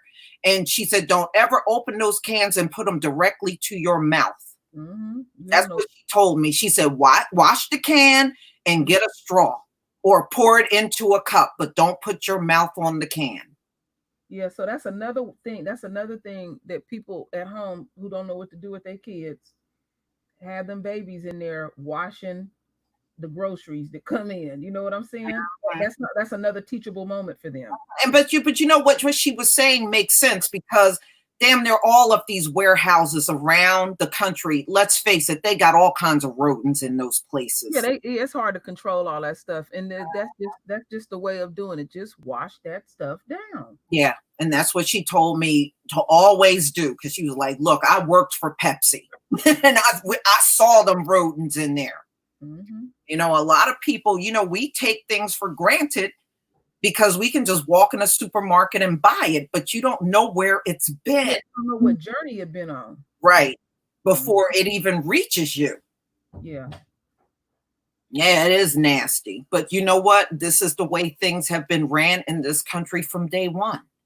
Yeah. And we sitting there blindly. They put you in bad conditions to work because they're trying to get everything on the cheap. Mm-hmm. Mm-hmm. Yeah. You have to do those things. You never think about that. I mean, I think now we're in a situation you have no choice but to think about those things now. Yeah, just before you, it's what I do is like we used to do old school, like even before I use a dish, I just rinse it out Yeah. and stuff. But the new dishwasher that I have, it has a sanitizer in it. Mm-hmm. And you can set it on the sanitizer and that joker get hot. Woo. Yeah. Yeah. Mm-hmm. That's the kind of stuff, you definitely need to do. Mm-hmm. It'd be on the level of like, back in the day with our baby bottles and stuff, we would disinfect the bottles Mm-hmm. real good. I remember I had a whole kit with my first daughter. Yeah, Twit Mistress, I love alkaline water. And I do everything with that water. Even when I make my soursop tea, I always make it with my alkaline water. And I also cook with it. If I have anything that calls for water, I use my alkaline water. I use it for everything. I even rinse my fruits and vegetables with it. Mm-hmm. And I just remember Dr. Sebi talking about alkaline food. And when you use alkaline water to cook your food, you're also making your food alkaline. So you definitely want to do that. Mm-hmm. Give it to your animals too. Mm-hmm. Yeah, definitely. Mm-hmm. We're a smart and very resourceful people. Y'all know about a lot of this stuff. Yeah, because that bottled water that we got, that water filter you said we use that. Man, that water tastes good, Lisa. That water, it has a taste. It has a different taste. Yeah. Mm-hmm. Yep, y'all. All right, we're gonna go ahead and end this live stream. Thank y'all, as usual, for stopping by and listening to this live stream, because this was definitely some juicy behind news. They're gonna make I'm gonna be looking for some more stuff, because the next move, they're gonna be hollering racism. Mm-hmm. You done got the pimp hand from Fox. Man, that was one hell of a pimp hand indeed. They've been waiting to get rid of them. I can just feel it. Mm-hmm. No, come on. I always knew they weren't going to have a long career in TV. Come on, those two. Yeah, right. And Trump's relationship with Fox is iffy. They got a love-hate relationship. One minute he's in, one minute he's out. Mm-hmm. And let's face it, Fox they got a reputation of never keeping anybody black there long. What's that? Stacey Dash? Yeah, some people call her Stacey Trash. Trash, her broke ass. She didn't even know how to get the lawsuit money. Mm-hmm. Yeah, now she in there. She probably in there scrubbing clothes in the bathtub, singing spiritual hymns. Mm-hmm. A little thing on her head, a rag. You ain't gonna have no problems with her broke ass. No. Broke. Mm-hmm. And that white guy she with, he don't got a lot of money either. But he has more money than her. Yeah, look like you may have more money than her at this point. She couldn't even get a lawyer. Wow. He bailed her ass out of jail. She made one of them collect calls and said that she was sorry. Mm-hmm. I'm almost done. She made a collect call. I gotta get my ass out of here. And his kids don't like her. She probably making their beds up, all kind of stuff. Stacey Dash. And she had to tell the cops who she was. I'm Stacey Dash. Clueless. Clueless. Yeah, that's Stacey. When was that movie made? That was going back to the Clueless. Isn't that the 90s or early 2000s? It was been quite a long time. 90s. Stacey Dash, she up in age. Sitting up in there, broke ass. And I think she was in her 30s when she did that movie. Then her cousin tried to help her, and she clowned him. He put her in a movie. Oh, yeah, Damon Dash. Yeah. He clowned him. He was trying to help her with some coins, and she acted a fool. She can't even do a commercial. A voiceover. Yeah. I don't think she's ever been with no brother, because I think even her first marriage, that was some white dude, wasn't it? I think so. I don't because I think her kids are, when I looked at them, they look biracial. Yeah, they do look biracial. But I just wonder, what did she do with all that money? She got that Fox money. She was reckless with it. She's reckless. No, she was not reckless with it, Lisa. She was clueless with it. Yeah. Yeah. Oh, man. Mm-hmm. Goodness. I knew she wasn't going to last long on Fox because all she did was take the platform and talk against Black people. There should be no BET. There should be no Black History Month. Every chance she got to open her mouth, she was talking against the damn Black community. I was like, girl, you ain't going to last long on there. And now your ass broke. They couldn't wait to get rid of her. Ass is broke. And them white girls, before they got rid of them white girls, they got some lawsuit money. Yeah, they sure did. A couple of them did. So did. She didn't even jump. I would have been right there getting that lawsuit money. Now she done married a broke white boy that she waiting hand and foot on. You think we'll ever see her on the big screen again? No. And she don't like being in those little them little ghetto movies. She don't want to be, at least it pay you something. Oh, yeah, that's right. She was with Al B. Shore. You're right. You dated Al B. Shore? I remember that was a long time ago. Yeah, she was with Al B. Shore. No, I don't remember that. I do. I remember that. It was back in the day. I remember it was probably back in the 80s. She was with Al B. Shore. I remember when Janet Jackson was with Bobby Brown. Yeah. A lot of people don't know about that story. Yeah, I knew she was, but yeah, Stacey Dash got 2 children with Christopher Williams. Oh, I forgot all about Christopher Williams. You're sure right. She got 2 children with Christopher Williams? Yeah. That was somebody else she was with back in the 80s. How many children she have? I think she got 2 with him. Wow. She's Mexican and Black. That's what Stacey Dash is. I think her mother's Mexican and father's Black. Yeah. But it's so funny, when she got arrested, she was listed as Caucasian. Boy, she sure was looking toe up on that picture too. Yeah, you're right. She was with Christopher Williams. I didn't know she was with. And he didn't get no singing gigs because they said Christopher Williams was dirty. They said his ass would get booked for a singing gig, right? He would take the money and not do the show. And that's what ruined his career. Go look it up. He would get booked to do shows, and his ass would, apparently they were paying him up front. He would take the money and not do the show and screw all the people that were waiting there, waiting for him to come out and sing. And that's what messed up his whole career.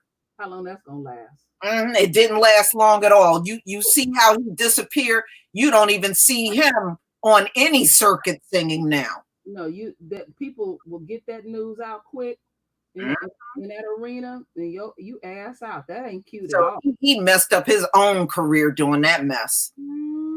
I think his only film was New Jack City. I remember him in that. I seen him in. Remember he was on Atlanta Housewives? Yeah. And he got in a big fight there. It was in there scuffling it. Yeah. So he pretty much screwed over his own career. They was over there talking real bad, which I think it was wrong.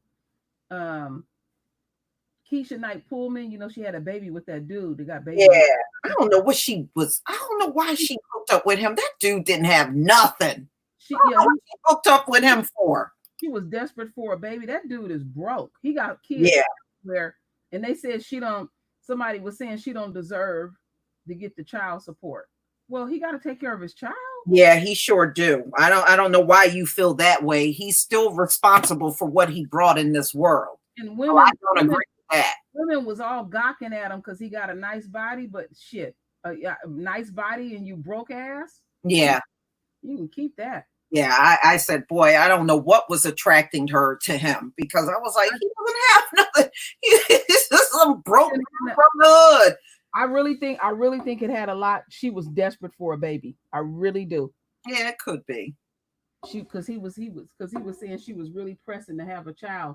He ain't gonna sit up and say that he wanted her to take a paternity test, saying that wasn't his child. I said, that girl ain't cheating. Yeah. Not her. Mm-hmm. That was messy. But now people turning on her again, saying that Well, he broke and he had to sell his house. Well, nobody didn't tell him to start slinging his shit all over America. Right. He's with everybody. That Mhm. should go both ways. Right. Because she got more money than him. He still got to take care of his child. That's right. I do agree with that. I don't care. I don't care. You know? Mm-hmm. And he was cheating. Yeah, she was very attractive. No, do you know what they were saying? I was watching this video. I ain't gonna give up the person's channel, and they were saying, now, we know Rudy. We still look at her as Rudy. She a grown woman. Right. Damn, y'all need to let that go. Mm-hmm. No, she ain't Rudy. She's Keisha. Keisha, she's not Rudy. Keisha. Mm-mm-mm. You know, I guess next you're gonna say what is it? Raven Simone. You know, yeah, she's a grown woman. She's not that little girl anymore. That dingbat. And I didn't like her character when she was a little girl. I know some people like that kind of stuff. I don't like when they make kids flip it. No, me either. In the roles. To me, that's a turnoff. But for some reason, America, every time they get a black child, they always want a flippant mouth black child. Mm-hmm. You know, even when Gary Coleman, I mean, he was funny at times, but he was just too flippant at the mouth.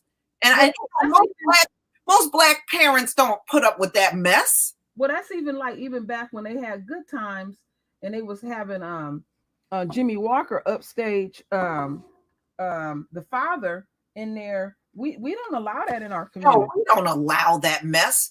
But I always notice a pattern of that. Whenever you saw a show with kids, they always have some little flippant, have the kid just smart mouthing everybody, the parents, the grandparents, and all. Our kids don't do that. We don't allow that shit even to this day. That shit ain't cute. Don't get you. No, we don't allow that mess. But again, I guess that's just them stereotyping us and stereotyping our kids. Yeah, get your teeth knocked in your throat. Go ahead. Yeah, they always do that. Mm-hmm. I don't care what show it is. You always got that little foul mouth little kid. Go to grandma's house talking like that. She'll kick your ass. My grandmother, back in the day, Queen, my grandmother had a black shoe. You crossed that woman didn't get no switch. She didn't get no belt. You got your ass beat with that black shoe. She didn't play. She told you it was my grandfather's black shoe. It'd be a big black shoe. That's how you got your ass towed up with that black shoe.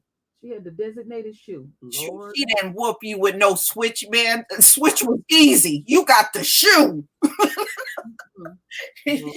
And she will wear you out with that shoe too. Lord. No, my mother used to tear my butt up with a little thin belt. At least I got a whooping probably twice a day. I was such a bad little kid. Shit my mother would hear that I did when I was grown. She said, you still need your butt whooped. But I was a sweet child.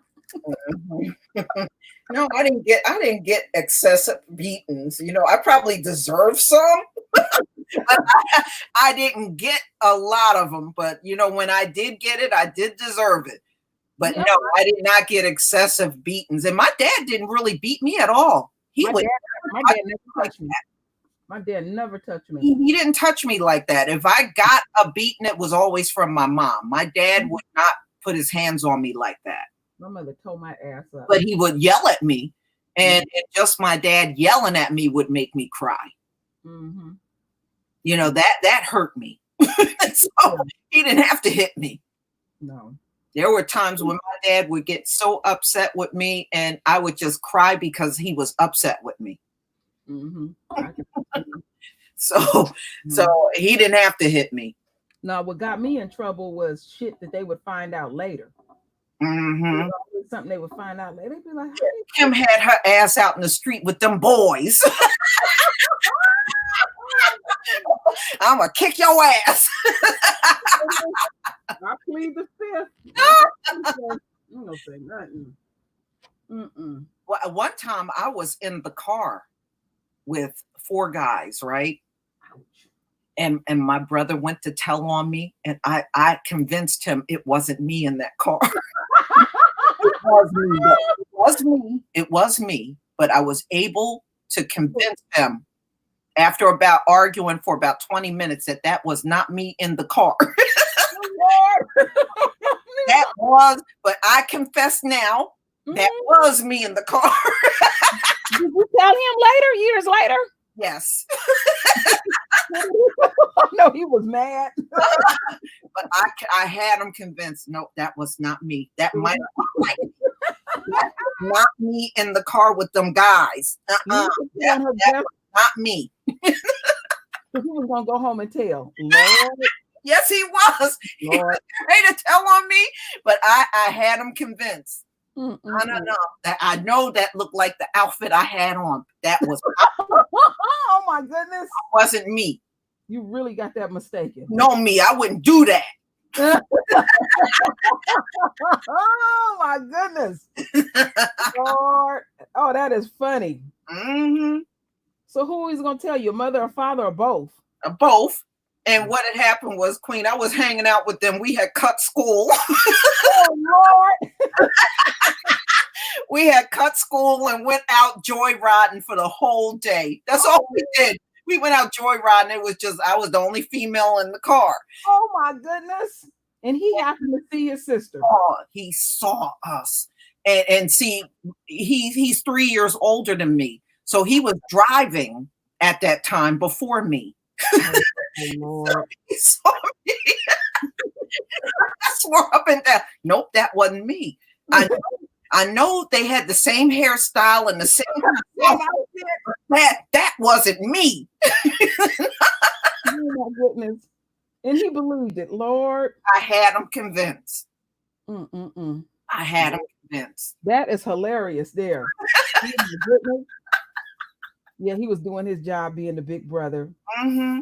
He was gonna rat me out, y'all. That's how I got out of it. So after you convinced him, I know you was still kind of treading light just to make sure he won't slip up and say anything. Because I would have been watching him close. You're like, oh, no, I didn't say anything. I didn't confess until after I was married, y'all. Prior to that, I never confessed. How did he react when you finally told him? He laughed and he said, I should have known that was you. Funny. Oh my goodness. Yeah, I had no business having my ass up in that car. I was like, at that time, I was probably about 15. I was 15 years old. I had no business having my ass up in that car. You start thinking about the stuff you did when you was a teen and you'd be shaking your head. You'd be like, wow, how did I survive that? Do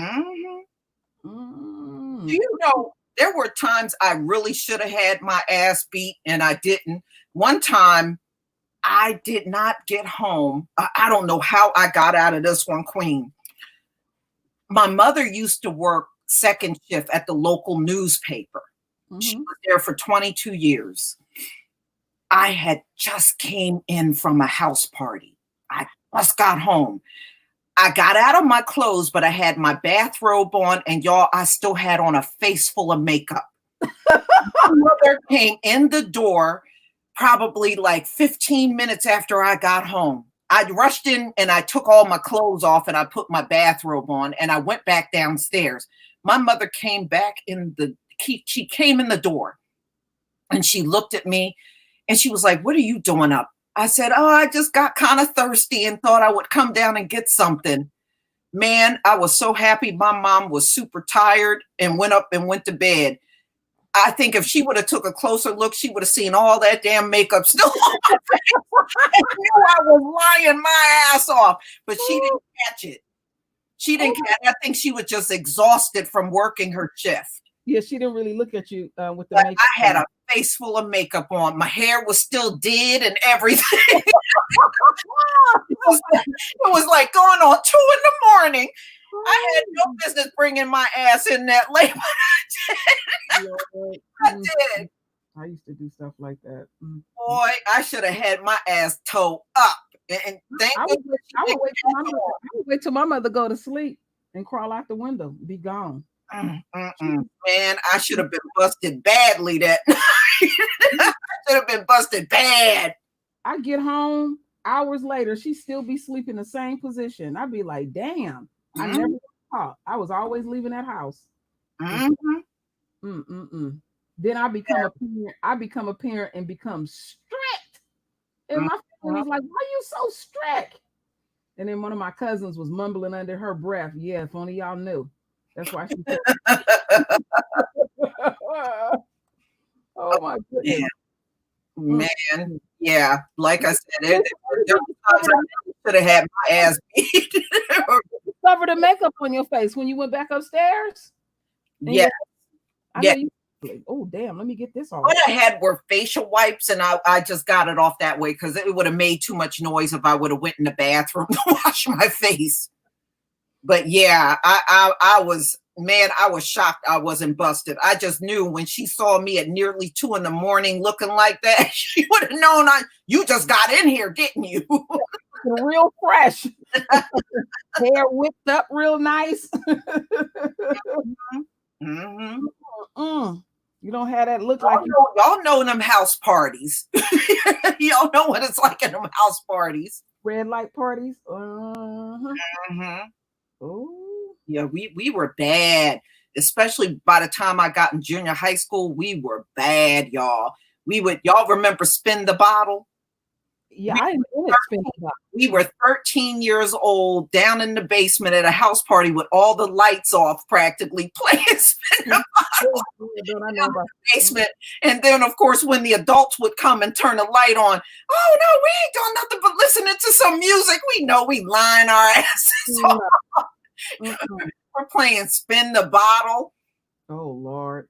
No, we used to play hide and go get it. To go play. So you go hide, and then the boy go find you, and then he go get it. Play and spin the bottle too. Yeah. Play hide and go get it. We got in trouble like that a lot, but some adults fell for it and some didn't. Yeah, y'all up to no good down here. Y'all up to no good down here. Y'all go home. This is what they would holler. Is Red there? Yeah, I'm here. Okay, y'all in here doing something bad. If I was there, then something was going on. And that was bad too. Shit. My cousin, it was New Year's Eve, and this must have been like, I would say like around 76 or 77, y'all. My uncle and my aunt at their house, they were having a New Year's Eve party downstairs. And they made the kids go upstairs. We weren't allowed downstairs, I guess, because of our age, and they were serving alcohol. So we had to stay upstairs while they were downstairs partying. Well, my aunt said, I don't want to hear a lot of noise up here. We would start out quiet. Then we would start cutting up, acting crazy. And my aunt would come up here, come upstairs and say, y'all better stop making all this noise. I'm going to send Hubert up here, who was her husband, right? So we would quiet down for maybe like 10, 15 minutes. And then we would just start, because we were doing all kinds of stuff. We were playing charades and doing all kinds of crazy shit, right? So my uncle came up with the belt, right? We all dove on top of the bed, on top of each other. My cousin Roland, the one that got murdered, my cousin Roland got stuck on the top, and he got the beating the worst. We were screaming. He got it the worst. Lord. And we were some badass kids. We were some badass kids. Then another time, my cousin came over for the weekend. His name was Calvin, and he and I are like a year apart. We were at one point almost like brother and sisters, more than first cousins. Well, we got in trouble because we came in late as kids. I just took the beating. I knew my mom, when she went to grab the belt, I knew I was going to get it. So I just took the beating. He got so damn scared. He ran outside in the damn rain with his pajamas on because he didn't want to get a beat. When my mom finally got him back in the house, she gave him, man, his beating was far worse than mine. He stayed in the house.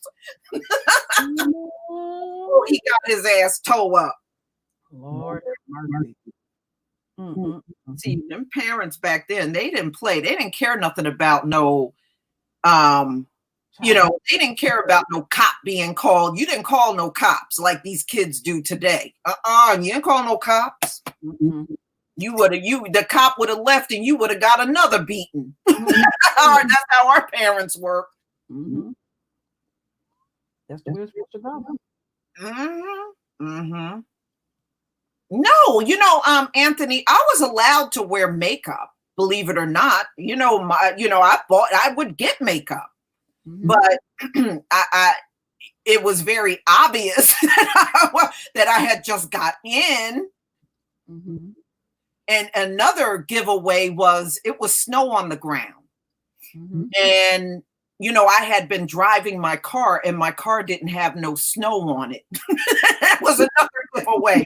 I didn't have no snow on my car, which means the engine was still warm and the snow was not sticking to it. So, Lisa, having an older brother, how did you get around him? Well, it was really not that hard because by the time I was in junior high school, he was already in high school. Okay. So we did not go to the same school. The only time we went to the same school was elementary school. After that, by the time I reached junior high school, he was in high school. And then by the time I reached high school, he had already graduated. Okay. So we always went to different schools. All right. Mm-hmm. You know, we weren't around each other like that. Yeah. Your parents meant business back then. Yeah, parents did mean business back then. Mean business, yeah. Oh, hell yes, they did. Mm-hmm. Shoot, I saw kids get beatings outside back then.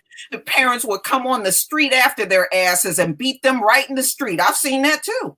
Yeah, sure. I remember growing up seeing that. Oh, yeah. Mm-hmm. I mean, these parents didn't play. I remember one of my friends that used to live across the street. Her mother beat her ass on the front porch one day. She was on the front porch and her mom came out and wailed on her with that belt. Yeah. Oh, I remember those days very well. Mm-hmm. Mm-hmm. I mean, y'all, I've seen it all. But yeah, I guess me being an only child, I was just able to get away with just a little bit more. I had nobody to tell on me. Mm-hmm. I got away with a lot. And I think, you know, I was the only female. so, you know how it is. They hard on the first child, but by the time the baby comes along, the baby got it easy. Yeah, I was even listening to the Jacksons talk about that. They said how tough the father used to be on them. But by the time Janet was born, you know, Janet didn't get it like the rest of them. You know, she was the baby, so she had it a lot easier than her other siblings. Yeah, that's what my children say about my youngest son, Cleveland. They say, you don't know her. You don't know her. They do not like to get me upset. Yeah. And stuff. But I didn't just wail down on them. I just didn't play. Because I know what kids do. Yeah. I invented dirt, folks. The shit I would do.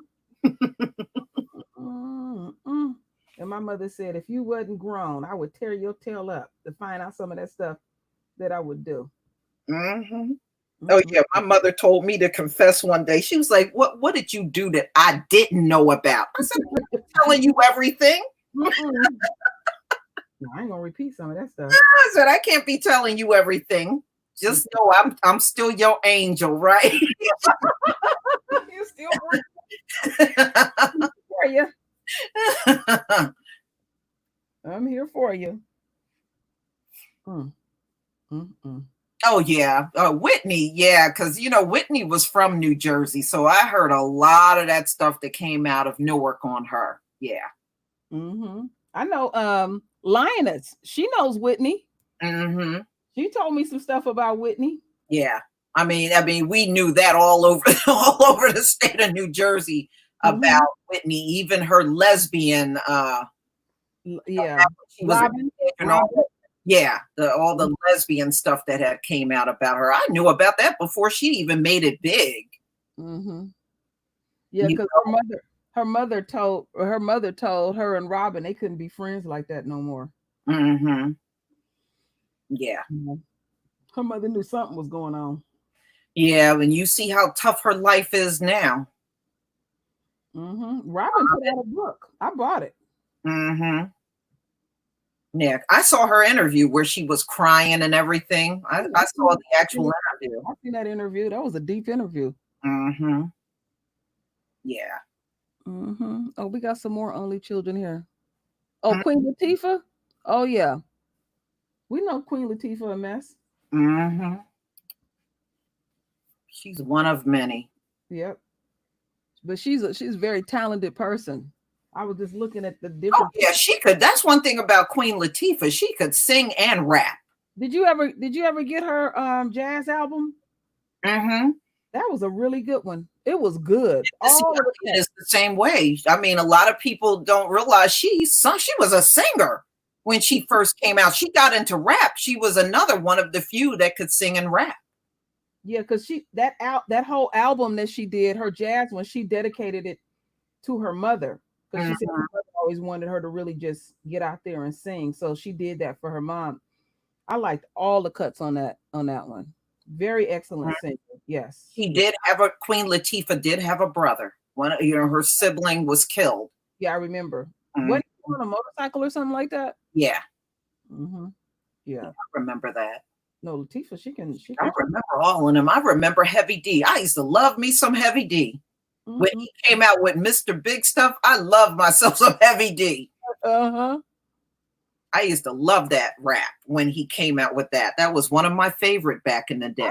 I can remember when rap first came out. I remember I was in junior high school in the 7th grade. And we was loving what we was hearing. We was like, oh, that's cool music. Mm-hmm. A lot of it was, that was when the East Coast was big, y'all. Yeah, the East Coast was big in rap. Remember, I remember the East Coast West Coast rivalry. I remember all of that stuff. Yeah. I remember some of the female rappers like Roxanne. Mm-hmm. All that boy, that was some good MC stuff. Light. Mm-hmm. Mm-hmm. She was out of New York. I remember when she was big on, especially on the East Coast. MC Light. Mm-hmm. It didn't get crazy. Sugar Hill Gang. I remember Sugar Hill Gang. Yeah, that was the longest rap song. Lord. Mm-hmm. Oh my goodness. But it didn't get crazy until they came all the way to the West Coast with that gangster rap shit, because when that rap came out, it was real positive, very conscious. It wasn't all that what we hearing now. No. And they really messed up rap. Mm-hmm. But yeah, it was. It had a good message and everything in the rap. Yeah, it did. Yeah, Rapper's Delight. I remember that. Mm-hmm. Yeah. Yeah, well, Heavy D always had a weight problem. That's why he was Heavy D. I remember him. I remember the Fat Boys. Some of y'all remember the Fat Boys. Uh-huh. Mm-hmm. And I think only one's living, the other ones died because, their weight problem. They died. Yeah, that the other one that's still living, he lost a lot of weight. Yeah, the one that was the human beatbox. Yeah, he was the first one gone. I think he was only 27. Oof. When he died, he had a massive heart attack. I remember they would come out with them. They was doing the break dancing. They would come out with them B movies, them rap movies. Yeah, I thought that was some big stuff. Watching them movies. Beat Street. Yeah, I remember all that. I saw all of them in the movie theater. I remember when they came out. We went to the movie theater and watched that. Mm-hmm. Yeah, Salt and Pepper. That's my group. I like Salt and Pepper. Mm-hmm. Oh yeah. Although Pepper done now lighten up her skin. I was like, damn, Pepper, you had to go there? Pep trying to stay young.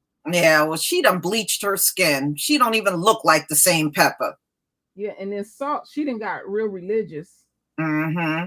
There's always a battle between them because certain songs she don't want to do it, push it real good. Yeah. Like, we got to make this money. Pep want to make that money and stuff. Yeah. Conflict going on there. I didn't like that. Remember they did a show and Pepper was trying to find a date and she was kissing all over that Chinese dude that they had matched her. Oh man. I was like, man, I can't look at this. Yeah, they was trying. Yeah, it was a Chinese dude hitting on her, and then there was an episode with her kissing all over this Chinese dude. Mm-hmm. I don't know if you remember that. I don't remember that, but I remember the other rapper girl with Chili. They was trying to Oh, she got on my nerve.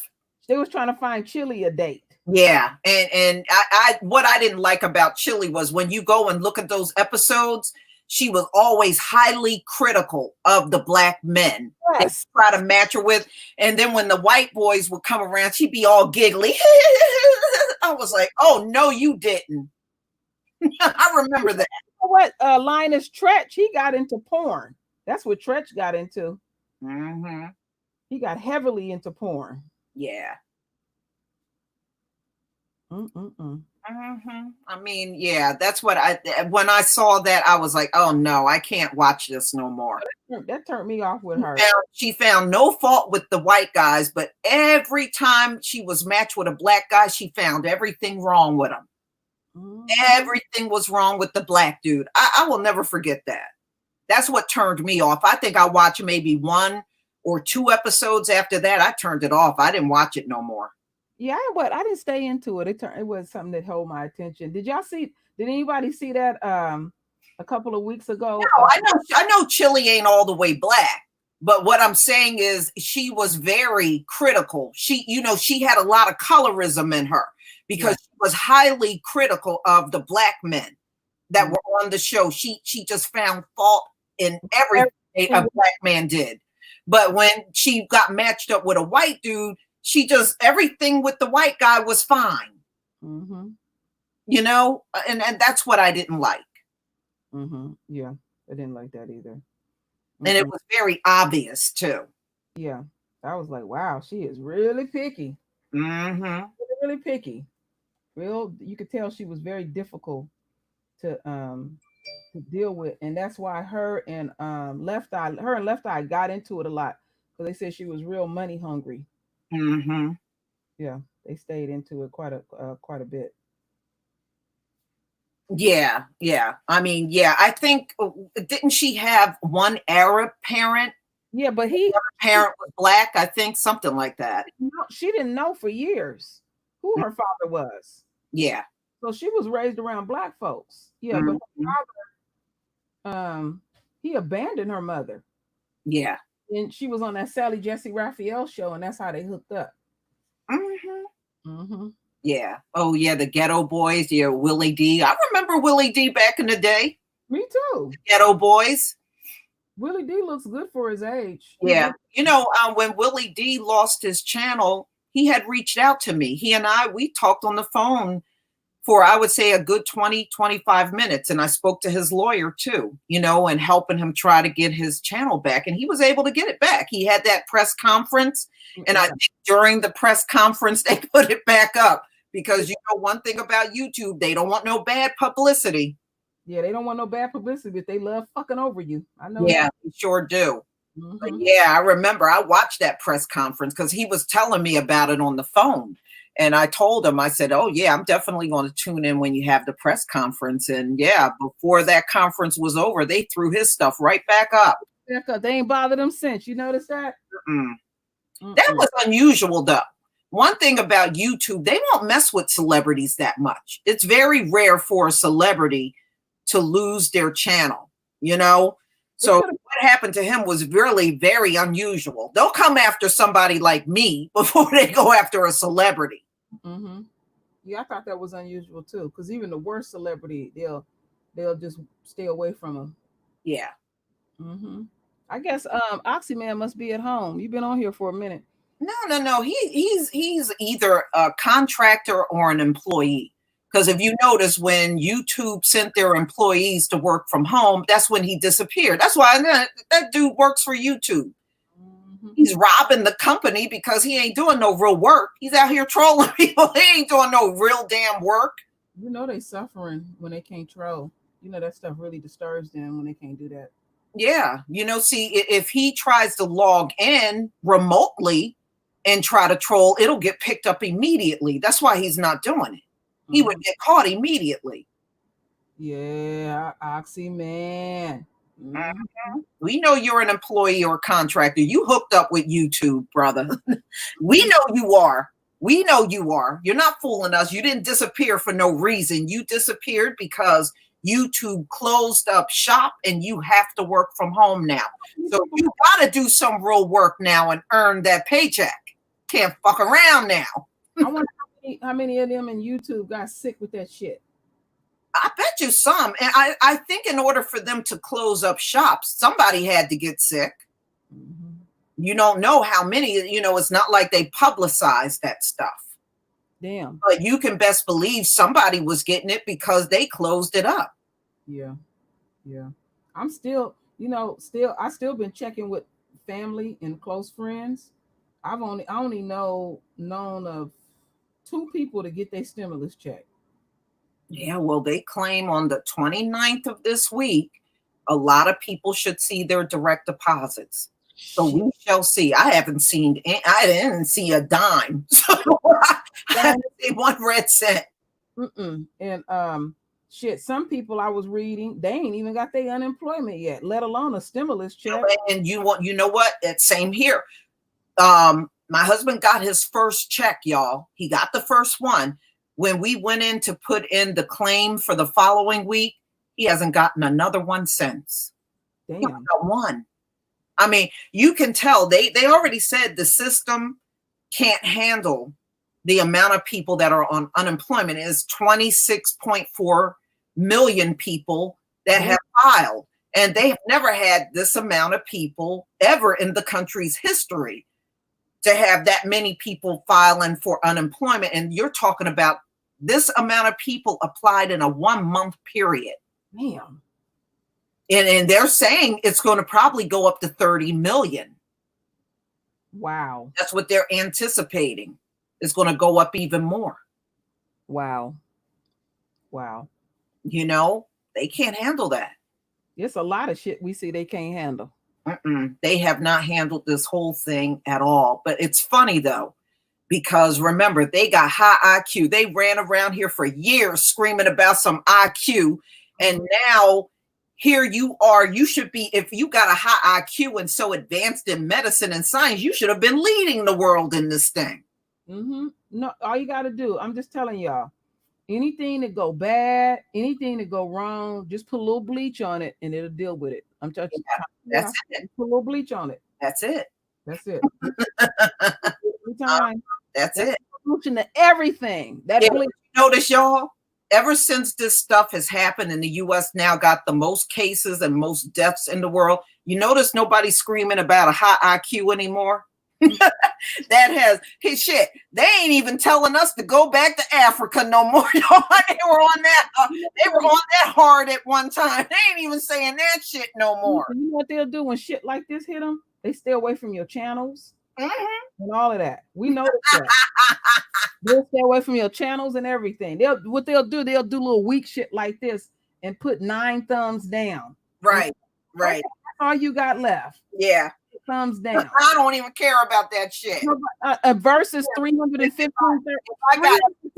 thumbs up versus 9 thumbs down. I don't care about some 5 thumbs down. Nobody even cares about that. You got drowned out by all of the thumbs up, so nobody cares about that. 315 thumbs up versus 9 thumbs down. Right. Ooh, I guess you feeling good about yourself. Mm-hmm. Nobody's and totally unaffected by the whole thing. That's the thing that gets me. But yeah, you notice they don't say none of the usual things to us. We've been told on a regular cycle to go back to Africa. We ain't heard that. And when was the last time we heard that? Like back in January? Back in January? Show you how they work, how things get thrown up in their face. Okay, they started talking real bad about the governor of Kenya giving out that Hennessy. Mm-hmm. Well, Trump, he had to upstage him. He had to go there and use that bleach. Mm-hmm. There ain't nothing wrong with getting a couple of little bottles of Hennessy in your packet. Shit. Mm-hmm. Mama and daddy need a drink. And what are they complaining about? During the shutdown, they wanted the liquor stores in the country to remain open. Mm-hmm. Right? You can go past your local liquor store. That bitch is open.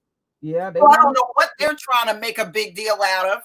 They can't stand each other. The divorce rate went up. They don't want to have sex with each other no more. Violence is All kind of shit.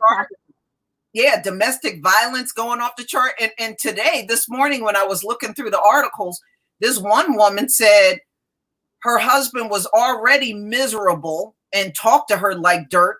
But since he's been home all the time, she said their marriage is just horrible now. Oh, my goodness. I was like, damn. Well, y'all go over there to Black Twitter or Black Facebook. Black Families is having a lot of fun in the house. They putting up videos, skits, parties. I seen a couple, you could tell they've been together for years. They put on some fancy rags. They was in there singing, Lisa. They was getting that shit in. They had on them they put on some wigs, look like afros from the 70s. This Black couple put on a whole concert. Because we know how to be creative. Okay, we just do. That's just a natural thing for us. I've been enjoying it. Our folks is entertaining over there and stuff. You don't hear nobody over. I can't stand being with this bitch no more. I'm in the house. We talking about, baby, cut on that barbecue pit. Cut on them Isley brothers. Yeah, get that shit out. Get them kids. Get them out that bed in them pajamas. Come on, we're going to do the Soul Train. Nah. You damn right. We in the house doing the Soul Train line. Oh. You know? And they're in the house giving each other black eyes. Killing each other. Some literally have killed each other. Yeah. You know, that cop, when I showed my husband that video of that cop, when they was cutting him out of his clothes, you should have seen Omari. He got all propped up in the bed on it when he get on his side and stuff, and he turned his back to me. He was like, "Oh, this is a good video." He said, "Baby, give me a cup of ice water." And y'all, every now and then, if I come across a good beat down video, I'll send it to True Royal so Omari can see it. Put it on loop, Lisa. I had to put it on loop if it's one of them real short ones. He said, "Oh, that's what I'm talking about." He liked them good beat down videos. He sure do. And we'll be shortly after I send it, we'll be talking. He'll come right in the room to let me know he had told that. He want to know if you got some more beat down videos. I'll be sending them videos. They be getting their asses beat. Oh yeah, he liked that kind of stuff. But yeah, he seen dude getting cut up out his clothes and stuff. That dude. Favorite one was, remember the convenience store? It was a Black woman and a girl. And that Black man, he was up there calling her the N-word. That Black man stepped up, slapped his ass so hard he fell to the ground. He got up, he slapped his ass down to the ground again. Yeah, I remember that. He beat his ass, Lisa. He got him 3 times. I seen one where it was an old Black man, an old white man called him a nigga in the store. He said, "What you say?" Boy, he knocked his ass down. One I saw, and it was on public transportation. It was an older Black man, and this little young white guy got up in his face. That old Black man wore his ass out. He got his ass beat so bad his friend had to jump up to shield him so he wouldn't knock him out again. Well, you know how some of them are, that you'll beat their ass and they'll be like, "Okay, whatever." You remember, like, I'll tell you the one that got the hell knocked out of her. That white woman spit on that brother and he knocked the shit out of her. Knocked the mess out of her butt. I remember that. Yeah, okay. And then she got hit again. Yeah. Yeah, because I think, didn't she spit on him? I think she spit on that brother. She spit on that brother. He knocked on her ass. That man hit her with the might of his hand. I mean, her ass went backwards and everything. I remember that. When she got hit, the ancestor showed up. That's what that is. Yeah. And then she tried to, try to act like it didn't really bother her. Boy, he knocked the hell out of her. He sure did. I remember that. I felt that damn slap. He slapped her with that kind of might. And that shit felt so good, Lisa. You just don't know. I put that shit on loop and just keep playing it over and over and over. You deserve that. You can't call nobody or anything. That man wasn't doing nothing to you, and you spit on people, bodily fluids, you Yeah. gonna feel that day. Mhm. You gonna taste some blood in your mouth, all of that. Sure. Oh, that was funny. Mm-hmm. Yeah, I remember that. Yeah, how you gonna explain yourself out of that? The one that got me, Lisa. Oh, you know what song I heard today? And I know you remember this one. Do y'all remember Joyce Sims, You Are My All in All? You should have seen how crazy I was in the car today.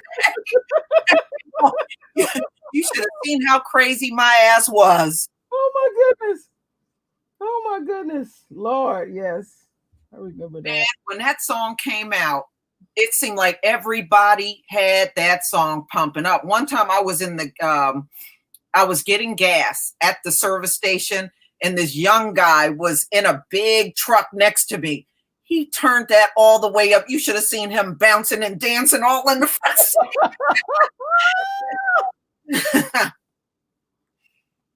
Oh my goodness. That was the jam back in the day, y'all. That was one of them back in the day jams. I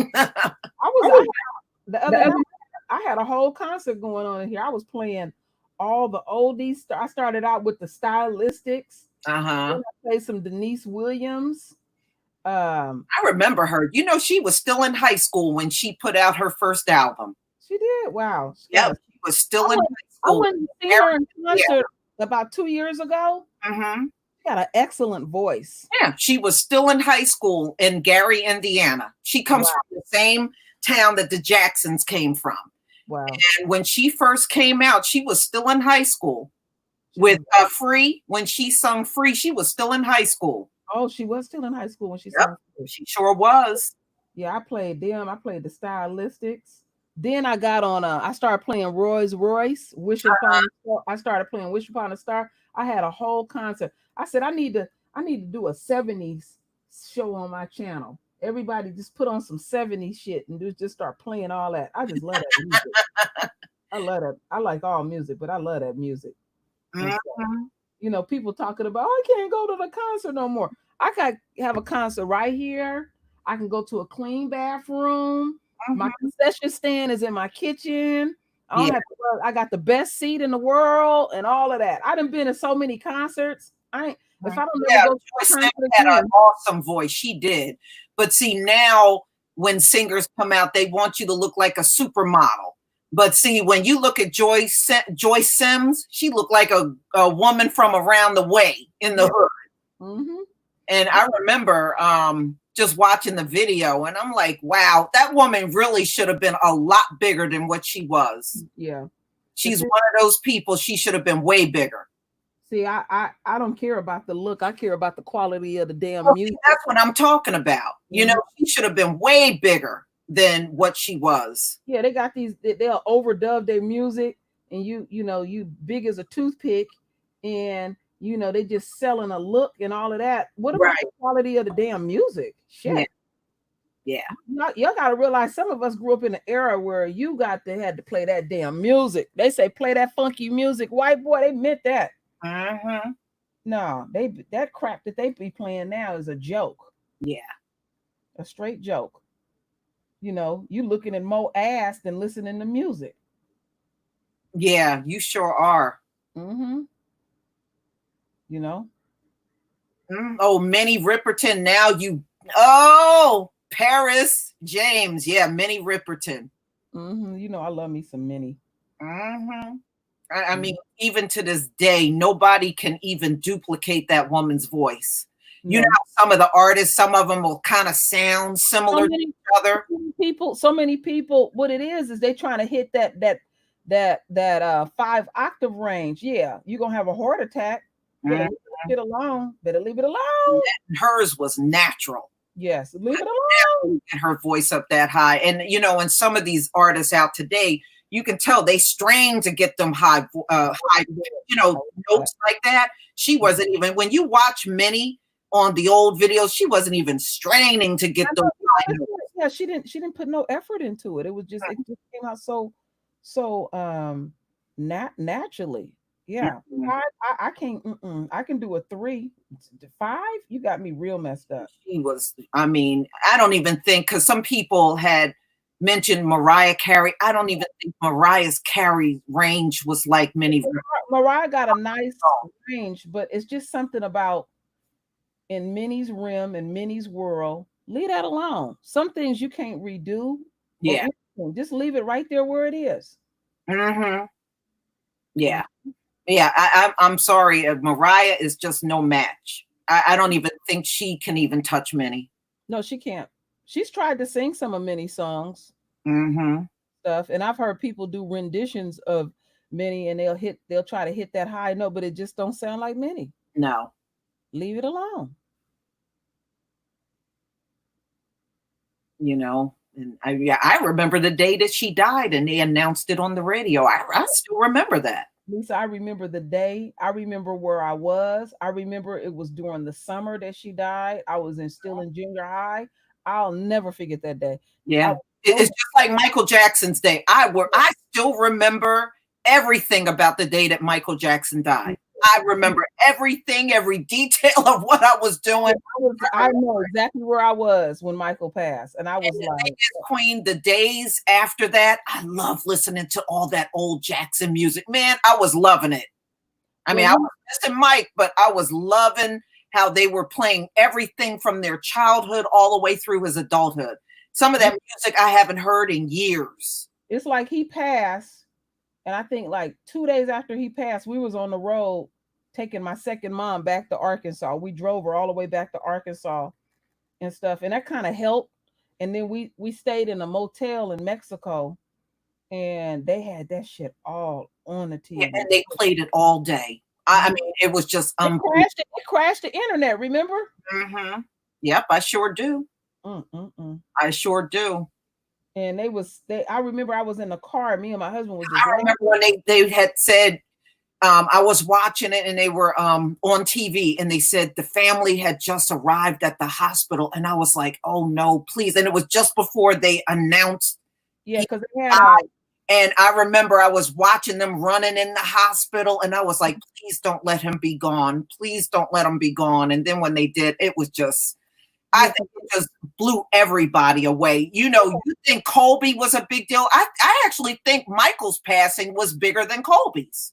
It was. I really do when you think back.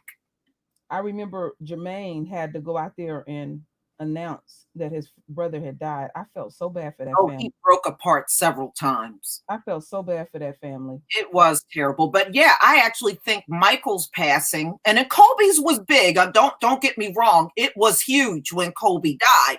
But when I reminisce and think about Michael, I think Michael's death was even bigger. Yeah, you know, and the reason why I feel that way is because that Jackson 5 music went worldwide. They did concerts all over the world where Colby, he was big in this country. And, you know, when people in other countries knew him, but not like they knew Michael in the Jackson 5. Yeah, because I was reading an article that people around the world was contacting the Jackson family. I didn't realize they had so many friends around the world. Yeah. And stuff. And that look on Miss Jackson's face just broke my heart. Mm-hmm. She's such a sweet lady. Yeah. And I said, damn. Yeah, I remember Phyllis Hyman. I remember when Phyllis died, you know, and that was really tragic. She was alone in her apartment when they found her. That was really tragic. That was the artist that my dad loved. Phyllis Hyman. She was supposed to do a concert that night that she died with the Whispers. With the Whispers, yes. I love their music. Boy, the Whispers, they got some good music. Mm-hmm. Yeah, she had a lot of issues with depression. She did.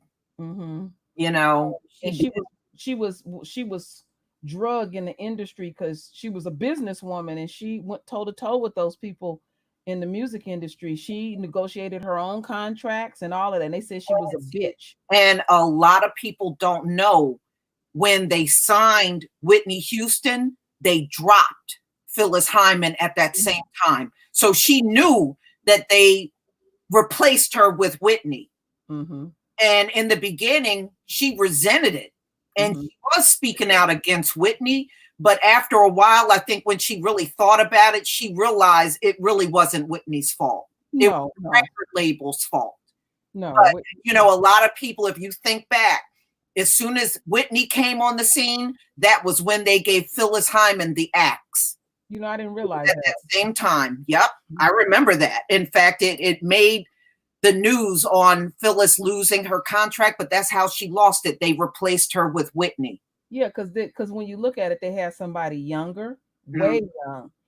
And another thing is, her family was very well connected in the music industry, very well. Mhm. People don't know how far back it is. Not just her mother, it's not just her cousin Dionne Warwick. It was her family. She comes from a very musical family. Mhm.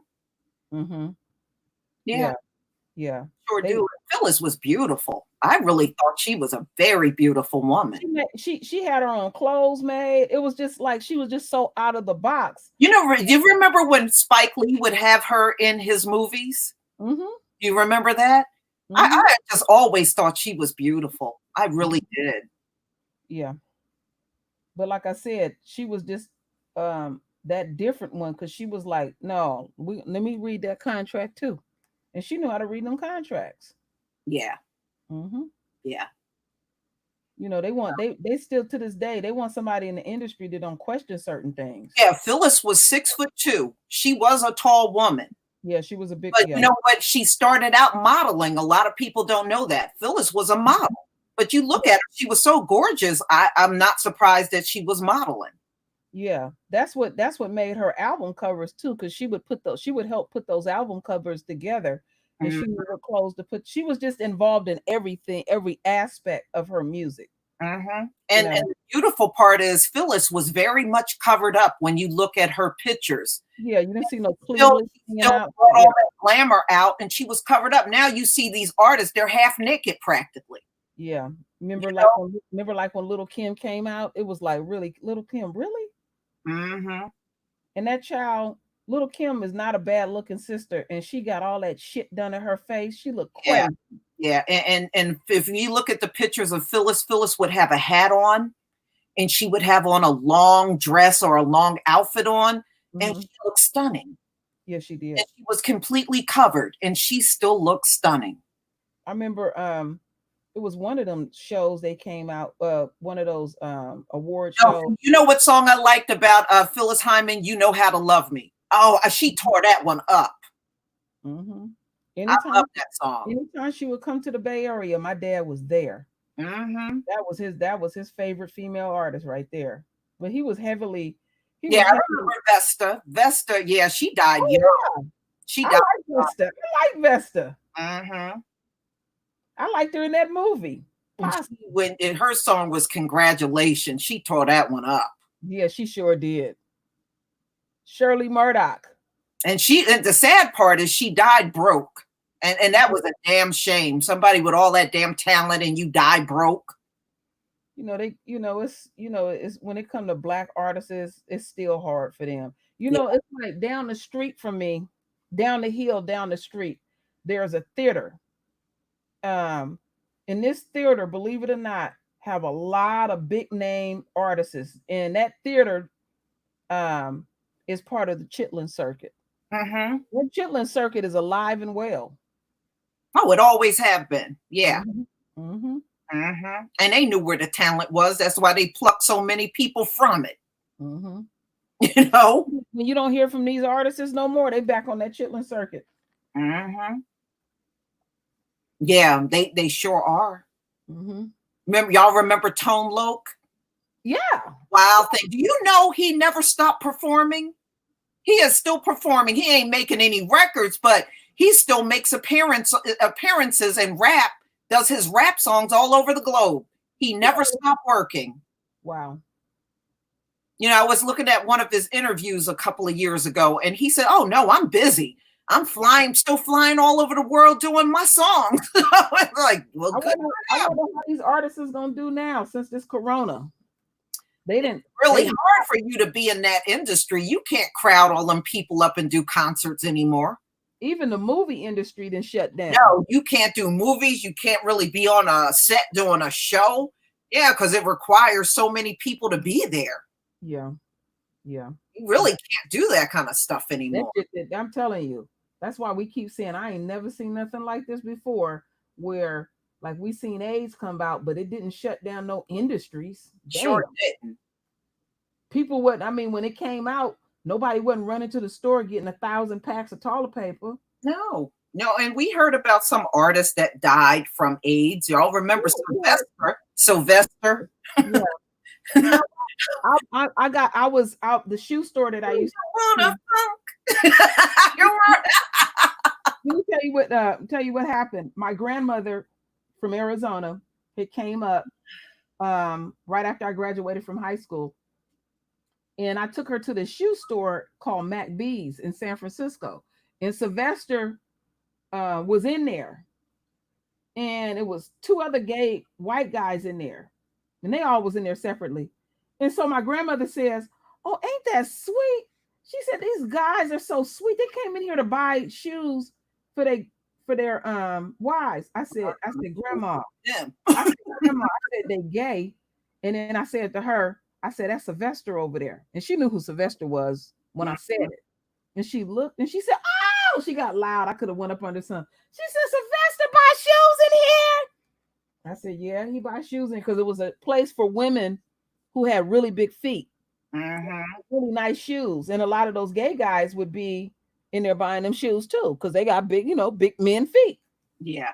And stuff. He was a big dude, Lisa. Yeah, I know. You know, you can look at him and tell, and he was one of them people. I know he was gay and all, but he had a rough life. Yes, he did. When I heard his autobiography, man, he went through hell. Remember the two women? They were singing "It's Raining Men." Yeah, I remember that. The weather girl, one of them passed. Yeah. I did hear about that. Yeah, and everything. But yeah, I'll never forget that he was in there. My grandmother was just going goshing over them guys. Oh, they buying shoes for their wives. Boy, she went back to Arizona. She said them men was in there, No, that was for them. Oh yeah, that was for them. Yeah. But you know what? I saw cross-dressing as a child. And some of you may remember when Little Richard would make appearances on TV, he would be in full drag. With makeup on. I don't think I ever seen him not be in full drag when I was a little girl. Every time I saw him singing on TV, he was in full drag. People be the one that I saw in full drag. It was Flip Wilson. Flip Wilson. Geraldine. That was the first time in my life I saw that. Me too. I saw that long before RuPaul. Now I seen a video with my own eyes. I had to pull it back up. There's a video of Marvin Gaye and his father. Marvin Gaye's father was a cross-dresser. And when I read his biography, he said his father was always in a dress and his mama would just play like she didn't see it. Pops would just be walking around smoking a cigarette, and he'd be in a dress. I remember Grace Jones, and when she had "Pull Up to My Bumper," her background singers, they sound like somebody grabbed them off of the street and just made them sing backup. Her backup, I mean, the song was nice, but her backup singers sound horrible. Go back and listen to that song. Her backup singers sound terrible. People be surprised how religious her family is. And her brother has a big church. Her twin brother has a big church in LA. And stuff. Yeah, her parents is only one. There were a couple of songs where the song was nice, but the backup singers, it's like, damn, where y'all get them people from? Grace Jones was just so hardcore. Shit. Man, she was a lot to swallow. Yeah, woo. Grace, when she come out, she would make a ooh wee. That's all I can say. Ooh wee. Come out. She a grandmother now. Yeah, Wilson was on when he was in that era where there was not a lot of black folks on TV back then. So, Flip Wilson and Reverend Ike, those were my favorite shows because they kept me laughing. Yeah, those shows. I tell you, Reverend Ike was, y'all, he had a whole bunch of shows where he was curing people of cancer. And, people would come in on gurneys and in wheelchairs and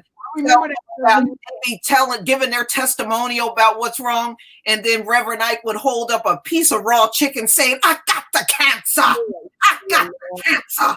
I would be screaming. I seen her wore all that damn gawky jewelry. And then my cousin used to watch it, and he took them way more seriously than I did. Mhm. Well, when he was selling these gold medallions, and he was this is the way Reverend Ike was selling it. You gotta get this gold medallion. Your life, everything gonna be going wrong in your life. Your woman gonna leave you. You ain't gonna have no money. You gotta get this gold medallion. You know, my cousin bought that gold medallion, and that shit turned in about a week. We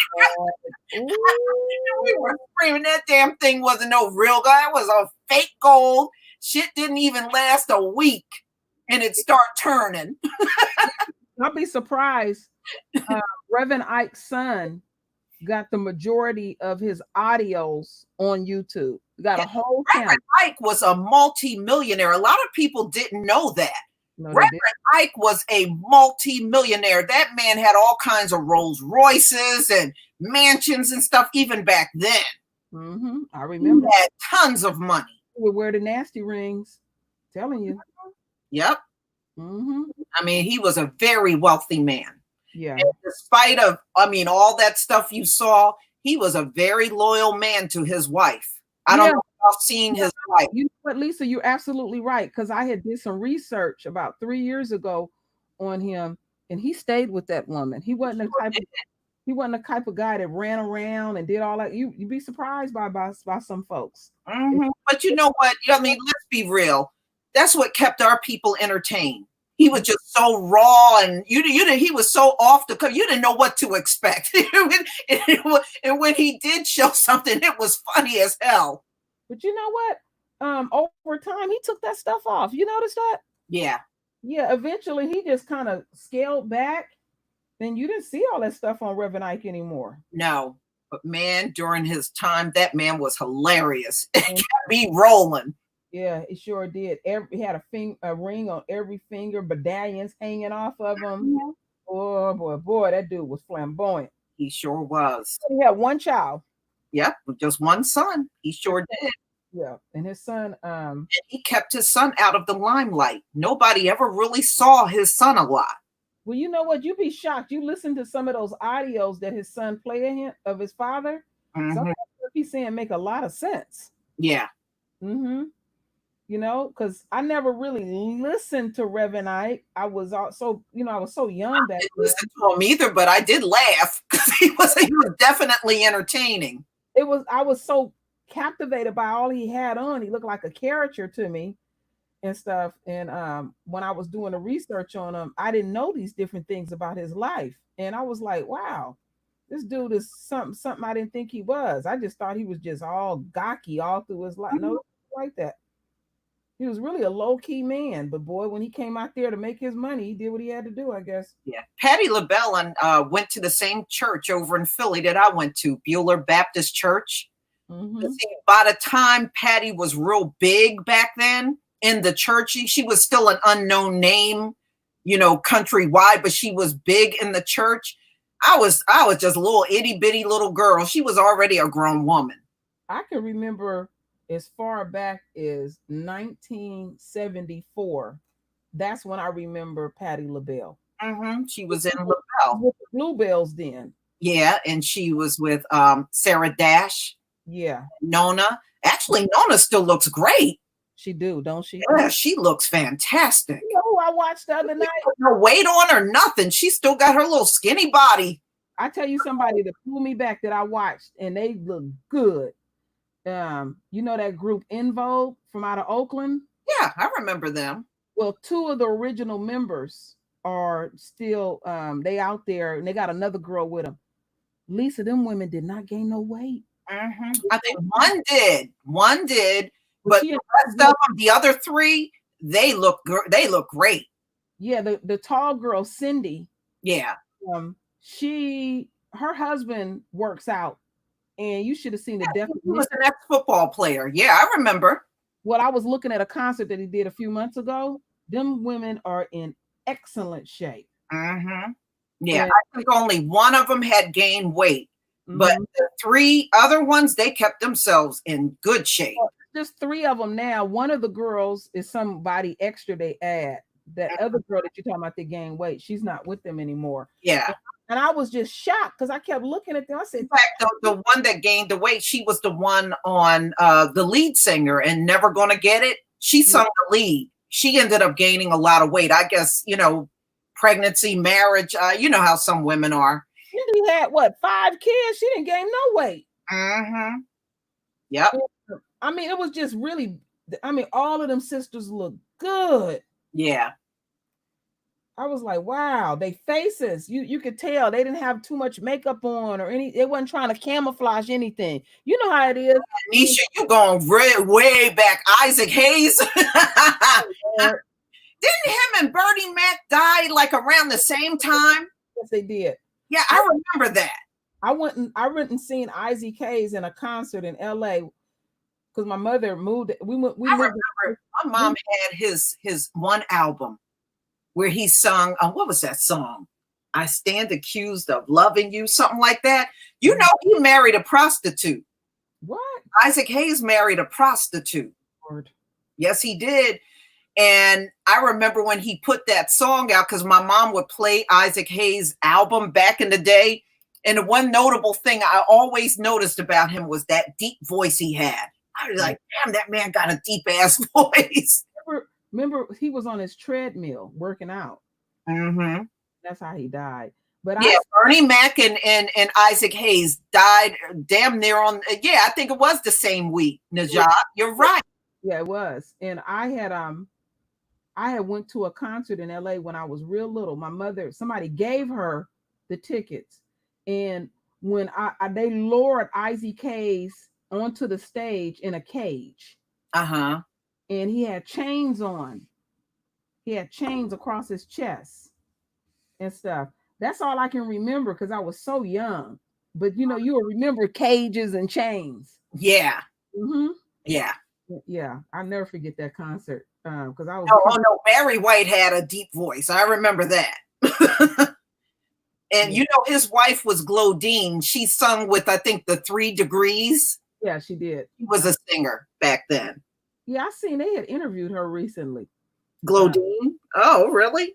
Yeah, Glodine. Yeah, she's still around. Mm-hmm. Some long ass nails. Yeah, I remember that. Mm-hmm. Mm-hmm. Because I when I was watching a little video about a documentary about them, and he liked her, and she wasn't giving him no energy. And he ended up having a lot of kids, though. Yeah. Didn't they have like 12 children or something like that? They had a lot of children, her and Barry White. No, what it was Barry White had already had children. And when he met her, they were still married. And she already had children. Then when they got together, they had more children. So she brought her children together. He brought his children. And I think together, they had like 4 more children. Mm-hmm. Now, no, the deepest voice. Now, Isaac Hayes had a deep voice, but the absolute deepest voice I remember in music was the Temptations, Melvin Franklin. Y'all remember him? Yeah, he was the one that was the bass in the Temptations. Now, he had the deepest voice I've ever heard. Yeah. Yeah, his voice made the room rumble. Mm-hmm. Mm-hmm. Some of y'all might remember him. Old Melvin Franklin, I believe his name was. I remember all them dudes because I study music faithfully. And that's all I played in my house when we were kids. They played all that Motown stuff. That's all they played. Yeah.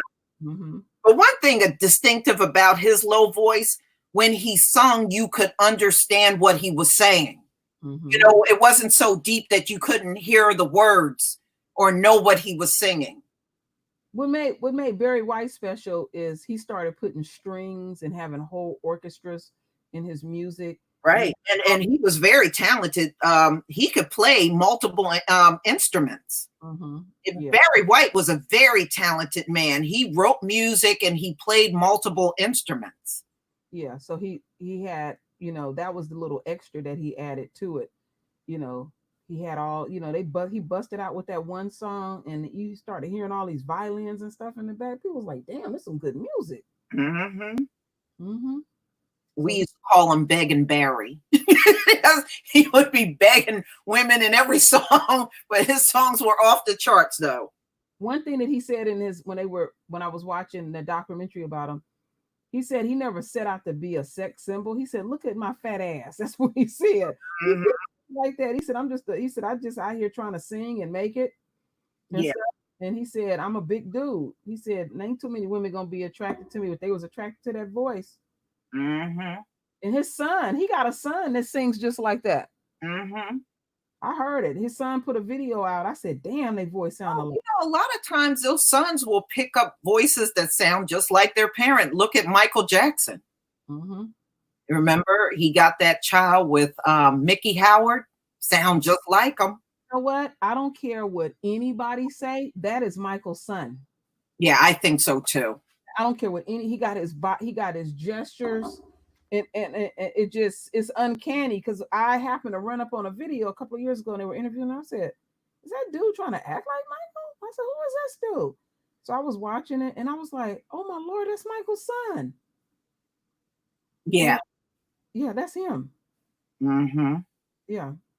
But I think to throw people off is because I follow him on Instagram. He sound and he move like Michael, but he don't act like him. Yeah. But that's his son. Oh yeah, Eddie and Gerald and Levert. But I tell you what, Eddie Levert could sing. Mm-hmm. Okay, when back in the day when he was in the OJs, that man could sing his ass off. It sure seemed, Lord, that man could sing. And even when he got up in age, he still had his voice. He never lost his voice. Yeah, you know what? That's why when you saw the movie Fighting Temptations, remember they sung Love Me Like a Rock a cappella? Those men could sing. You know, the OJs, they could sing. That was some real singing right there. A lot of times when you catch artists that sing like that years later, they haven't oh, okay. They haven't used drugs and stuff. That's and to be honest with you, I think Eddie Levert, the father, sound better than Gerald. I know a lot of people like Gerald Levert. Oh, I like the father. If I had to match up the two, the father absolutely sung better. Mm-hmm. He sung better than Gerald. Now, Gerald was a good singer, but he ain't no match for his dad. His dad definitely had the better voice. Mm-hmm. Sure did. Oh my goodness. Yeah. Boy, y'all, we gonna go because it's going on 10 o'clock. It was fun coming together, talking about Diamond and Silk. You know I had to drag this one. The sun is out strong, Lisa. I forgot it's later in your Yeah, it's going on 10 o'clock here. We didn't have no sun today. It's been cloudy all day.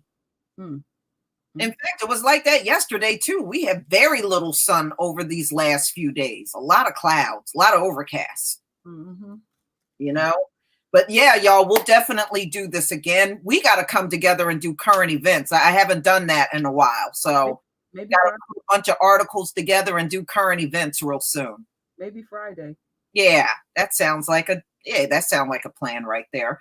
All right, everybody, please enjoy the rest of your night. Like I tell you every single time, I pray for my brothers and sisters in the four corners of the earth, and that our Heavenly Father keeps his hedge of protection around each and every one of you. I pray that he fulfills your needs during this rough time in this country and keeps you free and safe from all the disease and pestilence and judgment. And on that note, everybody, shalom. Shalom.